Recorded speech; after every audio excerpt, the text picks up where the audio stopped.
ഋതുവിൽ നമ്മൾ കൂടെ കൂട്ടിയതാണ്. അന്നു മുതൽ നമ്മുടേതെന്ന്, നമ്മുടെ മലയാളികളുടേതെന്ന് നമുക്ക് ഉറപ്പിച്ചു പറയാവുന്ന നമ്മുടെ പ്രിയപ്പെട്ട ആസിഫ് അലിയാണ് ഇന്ന് നമ്മൾക്കൊപ്പം, കൈരളിക്കൊപ്പം ഈ ഓണദിനത്തിൽ ഒത്തുചേരുന്നത്.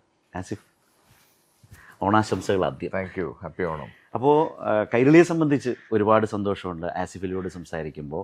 നമ്മുടേത് എന്ന് മലയാളികളോട് മൊത്തത്തിൽ പറയുമ്പോഴും കൈരളിക്ക് അതിനകത്തൊരു പേഴ്സണലായിട്ടുള്ളൊരു എലമെന്റ്. അതെ, ശരിക്കും ഞാൻ ഇൻട്രൊഡക്ഷന്റെ കഴിഞ്ഞിട്ടൊന്ന് മാറ്റി പറയണമെന്ന് ഓർത്തായിരുന്നു. ഇതിന് മുന്നേ കൂടെ കൂട്ടിയതാണ് എന്നെ കൈരളി. ഞാനത് ആക്ടർ എന്നുള്ള നിലയിൽ മലയാളികൾക്ക് വേണ്ടി പറഞ്ഞാൽ, ബാക്കി ആസിഫാണ് അതിലേക്ക്. ആസിഫിന്റെ ഒരു ഓർമ്മയുടെ കാലം കൂടിയാണത്. നമ്മൾ കൈരളിയിലെ ഹംതും എന്ന് പറഞ്ഞൊരു പ്രോഗ്രാം ഉണ്ടായിരുന്നു. ഞാൻ ആദ്യമായിട്ട് ചെയ്ത ലൈവ് അതാണ്. അഞ്ജലി എന്ന് പറഞ്ഞൊരു വിജയായിരുന്നു അത് ചെയ്തുകൊണ്ടിരുന്നത്. അപ്പൊ ഞാൻ മറ്റൊരു ചാനലായിരുന്നു ഉണ്ടായിരുന്നത്. അവിടെ നിന്ന് ഇങ്ങനെ ലൈവ് പെട്ടെന്ന് ട്രെൻഡ് ചെയ്തൊരു സമയം ഉണ്ടായിരുന്നു. അപ്പൊ അങ്ങനെ ലൈവ് ചെയ്യാനൊരു ഓപ്ഷൻ കിട്ടി കൈരളിയിൽ വരുന്നത്. പേടിച്ചു. ഞാൻ ആദ്യമായിട്ട് ബ്ലൂ മാറ്റില് ഷൂട്ട് ചെയ്തത് അതായിരുന്നു. അപ്പൊ നമ്മൾ എപ്പോഴും ടി വിയിൽ കാണുമ്പോൾ ശീലമായി. ഞാൻ ആ സമയത്ത് നമ്മൾ അങ്ങനെ ഇന്ററാക്ഷൻസും ടി വിയിൽ കാണുന്നുണ്ട്. അപ്പൊ എപ്പോഴും നമ്മൾ ഓർക്കും എന്ത് കൂളായിട്ടുള്ള ജോലിയാണ് ആങ്കറിംഗ് എന്നുള്ളത്. നമുക്ക് നിന്ന് സംസാരിച്ചുകൊണ്ടിരുന്നാൽ മതി. പക്ഷെ ഒരു സ്റ്റുഡിയോ റൂമിൽ കയറുന്നു, അത് ചുറ്റും ബ്ലൂ ആണ്, ഒരു ക്യാമറയുണ്ട്, ഒരു വികാരമില്ലാത്തൊരു ക്യാമറമാനും ഉണ്ടാവും. ക്യാമറ ഞെക്കിട്ട് അയാൾ ഇവിടെ ഇങ്ങനെ ഇരിക്കും. പിന്നെ നമ്മൾ ഈ 1 മണിക്കൂർ ഇന്ററാക്ഷൻസും എന്റർടൈൻ ചെയ്യുക എന്ന് പറയുന്നതിന്റെ വെല്ലുവിളി എന്താണെന്ന് തിരിച്ചറിഞ്ഞത് കൈരളിന്നായിരുന്നു. സത്യം. അത് ശരിക്കും ഞാൻ പറഞ്ഞ ആ ഒരു സ്റ്റുഡിയോയുടെ ഒരു ഏകാന്തത കൂടിയുണ്ട്. അതിനകത്തുകൂടി നമ്മൾ വളരെ എക്സ്പ്ലോർ ചെയ്യണം, അവർക്കൊപ്പം ട്രാവൽ ചെയ്യണം. വല്ലാത്തൊരു നല്ലൊരു എക്സ്പീരിയൻസ്. ചാനൽ, എനിക്ക് തോന്നുന്നത് ചാനലിലേക്ക് നമ്മൾ കയറി കഴിഞ്ഞാൽ പുറത്തെ ലോകം ഓടുന്ന സ്പീഡ് നമ്മൾ അറിയേയില്ല. നമ്മൾ ആ ചാനലിന്റെ അകത്ത് ആ ലോകത്തിലേക്ക് നമ്മൾ അങ്ങ് ഒതുങ്ങും. സത്യമാണ്. അപ്പോൾ അങ്ങനൊരു കൈരളി എന്ന് പറയുന്നൊരു കൈരളി കൂടിയാണ് ആസിഫ് അലി എന്ന് പറയുന്നൊരു സന്തോഷമുണ്ട്. നമ്മുടെ ഒരു പ്രത്യേകതയാണ്. പോട്ടെ, ഈ ഓണം വന്നപ്പോൾ ഒരു കാര്യം എന്നോട് പറഞ്ഞു കേട്ടോ, ഈ ഓണത്തിനുള്ള ആദ്യത്തെ ഓണം ഇന്റർവ്യൂ ആണ് എന്ന പ്രത്യേകത, സ്പെഷ്യാലിറ്റി കൂടി ഈ സംസാരത്തിനുണ്ട് അല്ലേ? സെറ്റിലെ ഒരു ഓണം ഒക്കെ ഒന്ന് സെലിബ്രേറ്റ് ചെയ്തു. സെറ്റിലെ ഓണം കോട്ടയം ബെൽറ്റ് ജിസ് ജോയി ഡയറക്ട് ചെയ്യുന്ന കോട്ടയം ബെൽറ്റ് എന്ന് പറഞ്ഞൊരു സിനിമയാണ് ചെയ്തുകൊണ്ടിരിക്കുന്നത്. ഞങ്ങൾ കുറച്ചൊരു 15-20 ദിവസത്തോളം തൃശ്ശൂരായിരുന്നു. ഇപ്പൊ ഷിഫ്റ്റ് ചെയ്ത് എറണാകുളത്തേക്ക് വന്നു. അപ്പം ഓണം ആഘോഷിക്കണമല്ലോ. ആഘോഷിക്കണമെങ്കിൽ ഒരുപാട് ആളുകൾ വേണം. അപ്പൊ ഏറ്റവും നല്ലത് ലൊക്കേഷനിൽ ആഘോഷിക്കാനാണ്. ഒത്തിരി നമ്മൾ പ്രത്യേകിച്ച് ഒരു സിനിമ നമ്മൾ ഷൂട്ട് ചെയ്യുമ്പോൾ ഈ 70 ദിവസത്തോളം നമ്മൾ ഒരു കുടുംബമായിട്ടായിരിക്കും എല്ലാവരും നിൽക്കുന്നത്. അതിന്റെ ഇടയിലേക്ക് ഒരു ആഘോഷവും കൂടെ വരുമ്പോൾ ഈ സ്ട്രെസ്സും ടെൻഷനും എല്ലാം കൂടെ അങ്ങ് പൊട്ടിത്തെറിക്കുന്ന ഒരു സമയമാണ്. അപ്പൊ ശരിക്കും ഞങ്ങൾ ഓണം ആഘോഷിച്ച് തുടങ്ങി ഇന്നലെ മുതൽ. നല്ല വൈബായിരുന്നു, നന്നായിരുന്നു, എല്ലാവരും ഉണ്ടായിരുന്നു, ഒത്തിരി പേരുണ്ടായിരുന്നു. നമ്മുടെ അശോകേട്ടൻ, നന്ദുചേട്ടൻ, ജിസ്റ്റോ ഡയറക്ട് ചെയ്യുന്നത്. അപ്പൊ അങ്ങനെ ഒത്തിരി നമ്മൾ സ്ക്രീനിൽ കണ്ടു തുടങ്ങിയ ആളുകളുടെ കൂടെ ഓണം ആഘോഷിക്കുക എന്ന് പറഞ്ഞൊരു സന്തോഷം എനിക്കും ഉണ്ട് മനസ്സിൽ. ഓക്കെ. ബേസിക്കലി ഈ ഓണക്കാലം ആക്ടേഴ്സിനെയൊക്കെ സംബന്ധിച്ച് വളരെ പ്രധാനമാണ്. തുടക്കകാലവും പണ്ടൊക്കെ കുറച്ചുകൂടി ഓണം റിലീസുകളൊക്കെ വളരെ സജീവമായിരുന്നൊരു കാലമുണ്ട്. അങ്ങനെ ഒരു ആക്ടർ എന്ന നിലയിൽ ആസിഫിൻ്റെ ഓണക്കാലം, ഓണം റിലീസുകൾ, അതിൻ്റെ ടെൻഷനും സന്തോഷവും, അങ്ങനെ ഒരു മെമ്മറിയിലേക്ക് പോകാൻ പറ്റുമോ? ശരത്, എനിക്ക് എപ്പോഴും എൻ്റെ അടുത്ത് ഏതൊരു ഫെസ്റ്റിവൽ, ഇപ്പൊ ഓണവും ക്രിസ്മസോ പെരുന്നാളോ ഒക്കെ ചോദിച്ചു കഴിഞ്ഞാലും ആ ഫെസ്റ്റിവൽ കംപ്ലീറ്റ് ആവുന്നത് ഒരു റിലീസോട് കൂടിയാണ്. ഇപ്പൊ ഓണം റിലീസസ് ഉണ്ടായിരുന്നു, ഒത്തിരി ഓർമ്മകളുണ്ട്. നമ്മൾ ഫാമിലി ആയിട്ട് പോകുന്ന, അതായത് നമ്മുടെ സൂപ്പർ സ്റ്റാർസിന്റെ ഇപ്പൊ അന്ന് എടുത്തു പറയുകയാണെങ്കിൽ മമ്മൂക്ക, ലാലേട്ടൻ പടം ഉണ്ടാകും. അപ്പൊ അതിന്റെ പാട്ടുകൾ കണ്ടു തുടങ്ങുന്നു. അത് തിയേറ്ററിലേക്ക് വരുമ്പോൾ പോസ്റ്റേഴ്സ് റോട്ടി കാണാൻ തുടങ്ങുന്നു. പിന്നെ അത് തിയേറ്ററിലെത്തി കാണുന്നത് വരെ ആണ് ശരിക്കും ആ ഒരു, ഇപ്പൊ ഓണമാണെങ്കിൽ ആ ഓണത്തിന്റെ ഒരു കംപ്ലീഷൻ എന്ന് പറയുന്നത്. പിന്നെ അതിനുശേഷം ഞാൻ സിനിമയിലേക്ക് വന്നപ്പോൾ ഫെസ്റ്റിവൽ റിലീസസ് എനിക്ക് കിട്ടാൻ തുടങ്ങി. ഇപ്പൊ എടുത്തു പറയേണ്ട ഒരു വലിയൊരു ബ്ലെസ്സിംഗ് എന്ന് പറഞ്ഞാൽ കിഷ്കിന്ധകാണ്ഡം റിലീസ് ആയത് ഒരു ഓണത്തിനായിരുന്നു. അത് ഇപ്പൊ എന്നോട് ഏതായിരിക്കും ഫേവറേറ്റ് ഓണത്തിന് ചോദിച്ചാൽ ഓഫ്കോഴ്സ് അത് 2024 അല്ലേ? എനിക്ക് തോന്നുന്നു ആ വർഷത്തെ കളക്ഷനിൽ ഏറ്റവും മുമ്പിൽ നിന്ന പടങ്ങളിലൊന്ന്, ഒപ്പീനിയനിലും ഏറ്റവും നല്ല. 2024 പൊതുവെ എനിക്കൊരു നല്ല വർഷമായിരുന്നു. തലവരിൽ തുടങ്ങി സിനിമയായിരുന്നു. അതിനുശേഷം കിഷ്കിന്ധകാണ്ഡമായാലും അഡ്യൂസമിഗോ ആണെങ്കിലും അതും വളരെ ഡിഫറെന്റ് ആയിരുന്നല്ലോ. അഭിനയിക്കേണ്ടി വന്നില്ല. കെട്ടിയോളാണെന്റെ മാലക്കയുടെ സ്ക്രിപ്റ്റ് റൈറ്ററാണ് അജി പീറ്റർ തങ്കം എന്ന് പറഞ്ഞിട്ട്. തങ്കത്തിന്റെ ഒരു പ്രത്യേകത അതെന്ന് പറഞ്ഞാൽ റിയൽ ലൈഫ് ക്യാരക്ടേഴ്സ് ആണ്. തങ്കം നേരിട്ട് കണ്ടിട്ടുള്ള ക്യാരക്ടേഴ്സ് ആണ്. അപ്പൊ അതിന് കുറെ കൂടെ ഒറിജിനാലിറ്റി ഉണ്ടാവും. നമുക്ക് പറഞ്ഞു തരുമ്പോഴും നമ്മൾ പെർഫോം ചെയ്യുന്ന സമയത്തും അതിന് എങ്ങനെയൊക്കെ ഫൈൻ ട്യൂൺ ചെയ്യണം എന്നുള്ളൊരു ക്ലാരിറ്റി ഉണ്ടാവും. അപ്പൊ അത് ഈ 2 ക്യാരക്ടേഴ്സും തങ്കം എനിക്ക് തന്ന ഒരു ഭയങ്കര ബ്ലെസ്സിങ് ആണ്. അത് ആ ദിവസം വർഷങ്ങളിലെ പ്രധാനപ്പെട്ട സിനിമകളിലേക്ക് നമ്മളൊന്ന് വേഗത്തിൽ അറിയാതെ സംസാരിച്ചു പോയി. അതുകൊണ്ട് തന്നെ ഒരു ചോദ്യം, ഇപ്പോൾ പണ്ടൊക്കെ മമ്മൂക്കയാവട്ടെ ലാലേട്ടനാവട്ടെ ഏറ്റവും നല്ല ആ ആക്ടേഴ്സൊക്കെ പറയാറുണ്ട് അവർ ജീവിതത്തിൽ നിന്ന് നല്ല ആളുകളെ കണ്ട് ഒബ്സർവ് ചെയ്തൊക്കെ ക്യാരക്ടേഴ്സിനെ മോൾഡ് ചെയ്യുന്നു നമ്മൾ കേട്ടിട്ടുണ്ട്. നമ്മുടെ ഈ ജനറേഷന് അല്ലെങ്കിൽ ഇപ്പോഴത്തെ ആക്ടേഴ്സിന് അതിനുള്ള അവസരങ്ങൾ അത്രയ്ക്ക് കിട്ടുന്നുണ്ടോ? നിങ്ങൾ ഈ ക്യാരക്ടേഴ്സിന് ഇപ്പോൾ ഈ പറഞ്ഞതുകൊണ്ടാണ് എങ്ങനെ മോൾഡ് ചെയ്യുന്നു, എങ്ങനെയാണത്, ഏതെങ്കിലും ഒരു ക്യാരക്ടർ ഉദാഹരണം വെച്ച് പറയാമോ? ഞാൻ ഒരുപാട് പ്രാവശ്യം പറഞ്ഞിട്ടുള്ളതാണ്. ഉയരെ എന്ന് പറഞ്ഞ സിനിമ ഗോവിന്ദിന് എനിക്ക് കൃത്യമായ ഒരു റെഫറൻസ് ഉണ്ടായിരുന്നു. കാര്യം ശരിക്കും ഞാൻ അത് കാര്യം അത്രയും ഇന്റൻസ് അല്ല, പക്ഷെ എങ്കിലും അതിലേക്കൊക്കെ എത്താവുന്ന രീതിയിലുള്ള ഇപ്പം നമുക്ക് എല്ലാവർക്കും കാണും. ഹൈലി ടോക്സിക് മനുഷ്യരുണ്ട്. ഉണ്ട് ഡെഫിനറ്റ് അല്ലേ, നമുക്ക് എല്ലാവർക്കും ഒരാൾ ഓർമ്മ വരും അത് പറയുമ്പോൾ. എന്റെ ഹോസ്റ്റലിൽ ഉണ്ടായിരുന്ന എന്റെ ഒരു സുഹൃത്തിനെ ആയിരുന്നു എനിക്ക് റെഫറൻസ് എന്ന് പറഞ്ഞാൽ ആക്ടിവിറ്റീസ് അല്ലാതെ അങ്ങനെ അയാളുടെ തോട്ട് പ്രോസസ്. കാര്യം എനിക്ക് ഈ സിനിമ എന്റെ അടുത്ത് ബോബി ചേട്ടൻ സഞ്ജു ചേട്ടൻ എന്റെ അടുത്ത് പറയുന്ന സമയത്ത് എനിക്ക് കണക്ട് ആവാൻ അല്ലെങ്കിൽ ഈ സിനിമ ചെയ്യാൻ പറ്റും, അതാണ് അങ്ങനെ. അപ്പൊ അങ്ങനെയുള്ള കണക്ഷൻസ് അഗെയിൻ കെട്ടിയോളാണ് എന്റെ മാലാക ചെയ്യുന്ന സമയത്ത് ഞാൻ പറഞ്ഞില്ലേ തങ്കം കൊണ്ടു തന്ന സ്ലീവാച്ച് എന്ന് പറഞ്ഞ ക്യാരക്ടറിന്റെ റെഫറൻസസ് ഭയങ്കരമായിരുന്നു. ഞാൻ ഒരു തൊടുപുഴക്കാരനാണ്, ഒരു ഇടുക്കിക്കാരനാണ്, എങ്കിലും എനിക്ക് അത്രയും മാനറിസംസ് ഇല്ല. പക്ഷെ തങ്കം ഇരുന്ന് ഇങ്ങനെ ഓരോ റെഫറൻസ് പറഞ്ഞ് ഇപ്പൊ ഒരു ആളെ നേരിട്ട് കാണിച്ചു തന്നില്ലെങ്കിൽ പോലും അയാൾ എന്താണ് എങ്ങനെയാണ് ചിന്തിക്കുന്നതെന്നും പെരുമാറുന്നതെന്നും തങ്കം കൃത്യമായിട്ട് എനിക്ക് പറഞ്ഞു തന്നിട്ടുണ്ട്. അപ്പൊ അങ്ങനെ പിന്നെ എക്സ്പീരിയൻസസ് എനിക്ക് തോന്നുന്നു ഇപ്പൊ നമുക്ക് കിട്ടുന്ന ക്യാരക്ടേഴ്സിനെ ബേസ് ചെയ്തിട്ടുള്ള എക്സ്പീരിയൻസസ് ഒക്കെ നമുക്ക് കിട്ടുന്നുണ്ട്. നമ്മൾ ട്രാവൽ ചെയ്യുന്നവരാണ്, നമ്മൾ ആളുകളായിട്ട് ഇന്ററാക്ട് ചെയ്യുന്നതാണ്. അപ്പൊ ആരെങ്കിലും ഒക്കെ ആയിട്ട് ഇങ്ങനെ കണക്ട് ആവും. അതൊരു പ്രത്യേകത. കാരണം പണ്ട് കാലത്തൊക്കെ നമ്മൾ എപ്പോഴും കേൾക്കുന്ന ഒരു കാര്യം അതായിരുന്നു, റിയൽ ലൈഫിൽ കണ്ടെത്തുന്നവരെ ഒബ്സർവ് ചെയ്യുന്നവരെയൊക്കെ ആക്ടേഴ്സ് അവരുടെ കഥാപാത്രത്തിലേക്ക് മാറ്റുന്നു എന്ന് പറയുന്നത് നമ്മളൊക്കെ ഒരുപാട് കേട്ട ഒരു. അപ്പോൾ ഈ കാലത്ത് നമ്മൾ ആലോചിക്കുമ്പോൾ സാധ്യതകൾ കുറയുന്നുണ്ട്. പക്ഷേ നിങ്ങൾക്കൊക്കെ അതെങ്ങനെ സംഭവിക്കുന്നു എന്നറിയാനുള്ളൊരു ഒരു കൗതുകം കൊണ്ടാണ് ഞാനത് പ്രത്യേകമായി ചോദിച്ചത്. അതിൽ അങ്ങനെയാണെങ്കിൽ പോലീസ് വേഷങ്ങൾ ഒരുപാട് ചെയ്തിട്ടുണ്ട്. എനിക്കൊന്ന് 5-6 ക്യാരക്ടർ സിനിമകളിൽ ചെയ്തു. എനിക്ക് ശരി ഭയങ്കര ഇൻട്രസ്റ്റിംഗ് ക്വസ്റ്റ്യൻ ആണ്. എന്താണെന്ന് വെച്ചാൽ എനിക്ക് ആദ്യം ഈ പോലീസ് വേഷം ചെയ്യാൻ ഭയങ്കര പേടിയായിരുന്നു. നമ്മള് അതാ നമ്മള് സിനിമയിൽ കാണുന്ന പോലീസ് ഓഫീസർ, സിനിമയിൽ കാണുന്ന പോലീസ് ഓഫീസർ മസ്കുലർ ആണ്, ഭയങ്കര സൈസ് ഉണ്ട്, പൗരുഷത്തിന്റെ പര്യായമായിരിക്കും പോലീസ് എപ്പോഴും നമുക്ക്. അപ്പൊ ഞാനിത് അപ്പൊ എനിക്ക് അങ്ങനെ ഒരു പോലീസ് ഓഫീസറായിട്ട് പുൾ ഓഫ് ചെയ്യാൻ പറ്റുമോന്ന് എനിക്ക് എന്റെ വലിപ്പം എന്റെ ലുക്സിലൊക്കെ ഭയങ്കര ഇതായിരുന്നു. പക്ഷെ ഞാൻ എന്റെ എവറിഡേ ലൈഫിൽ നമ്മൾ പുറത്തിറങ്ങുമ്പോൾ കാണുന്ന ഒരു പോലീസുകാരനും യൂണിഫോം മാറ്റിയിട്ട് കഴിഞ്ഞാൽ പോലീസുകാരനാണെന്ന് തോന്നില്ല. ഇപ്പൊ കൂമൻ ചെയ്യുന്ന സമയത്ത് ഈ ഗിരി എന്ന് പറഞ്ഞ ക്യാരക്ടറിന്റെ കോംപ്ലക്സ് തന്നെ അതാണ്. ഞാൻ യൂണിഫോമിൽ വരുമ്പോൾ എന്നെ റെസ്പെക്ട് ചെയ്യുന്നുണ്ട്, അല്ലാത്തപ്പോ എന്നെ റെസ്പെക്ട് ചെയ്യുന്നില്ല. അപ്പൊ ആ ലുക്ക് അതാണ് ശരിക്കും നമ്മളെയൊക്കെ റിയൽ പോലീസുകാർക്കുള്ളത് സിനിമയിൽ നിന്ന് ഡിഫറെന്റ് ആയിട്ടുള്ളത് എന്ന് റിയലൈസ് ചെയ്ത സമയത്താണ് ഞാൻ പോലീസ് വേഷം ചെയ്യാൻ തുടങ്ങിയത്. എനിക്ക് സിബി തോമസ് എന്ന് പറഞ്ഞ നമ്മുടെ സ്ക്രിപ്റ്റ് റൈറ്റർ ഉണ്ട്, സിബി സാർ എന്റെ അടുത്ത് കുറ്റവും ശിക്ഷയും പറയുന്ന സമയത്ത് ഞാൻ ഭയങ്കര എക്സൈറ്റഡ് ആയിട്ടാണ് രാജീവ് രവി എന്നെ ഒരു സിനിമയ്ക്ക് വിളിക്കുന്നു എന്നുള്ളത് ഞാൻ റിയലൈസ് ഒരുപാട് ഇഷ്ടപ്പെട്ട സിനിമയാണത്. നമ്മുടെ പ്രേക്ഷകർ അങ്ങനെ എടുത്തിട്ടില്ല സിനിമ. തിയേറ്റർ എന്റർടൈനർ റിയലിസ്റ്റിക് ആയതൊരു നമുക്കൊരു സങ്കടം തോന്നും അവസാനം. ഇത്രമേൽ അധ്വാനിച്ച പോലീസുകാര് എല്ലാവരും മറന്നു പോകുന്നു, അവരുടെ അടുത്ത ജോലിയിലേക്ക് പോകുന്നു. നല്ല പെയിൻ എടുത്ത് ചെയ്തൊരു സിനിമയാണ്. ഇപ്പം എന്റെ പ്രൊഫഷന്റെ ഒരു പ്രത്യേകതയും കൂടെ അതാണ്. ഒരുപാട് പ്രൊഫഷനായിട്ട് നമുക്ക് മനസ്സിലാക്കാൻ പറ്റും. എനിക്ക് തോന്നുന്നു കുറ്റവും ശിക്ഷയും കഴിഞ്ഞതിന് ശേഷം നമ്മൾ പല സമയത്തും പോലീസ് ഓഫീസേഴ്സിന്റെ അരഗൻസിനെ പറ്റിയൊക്കെ നമ്മൾ ദേഷ്യത്തോടെ പറഞ്ഞിട്ടുണ്ട്. ചില ആളുകൾ ചാനലിലും ബ്ലോഗിങ്ങിലൂടെയൊക്കെ പറയാനുണ്ട്. പക്ഷെ ഇവരനുഭവിക്കുന്ന ഒരു പ്രഷർ ഉണ്ടല്ലോ, നമുക്കൊന്നും ആലോചിക്കാൻ പറ്റില്ല. അത് എന്റെ അടുത്ത് സിബി സാർ ഈ ക്യാരക്ടറിനെ പറ്റി സാജൻ എന്നാണ് ക്യാരക്ടറിന്റെ പേര്, സാജനെ പറ്റിയിട്ട് എന്റെ അടുത്ത് പറയുമ്പോ നമുക്കിങ്ങനെ ഇത്രയും ട്രോമയെ കൂടെ കടന്നുപോയ ഒരാൾ ഇപ്പോഴും സർവീസിൽ നിൽക്കുന്നുണ്ടോ എന്ന് തോന്നിപ്പോകും. അത്രയും എക്സ്പീരിയൻസസ് ഒരു പോലീസുകാരന് പറയാനുണ്ടാവും. അപ്പൊ അതൊക്കെ ഇങ്ങനെ ഡിഫറെന്റ് വേർഷൻസ് ആണ്, പോലീസിന്റെ ഡിഫറെന്റ് വേർഷൻസ് ആണ്.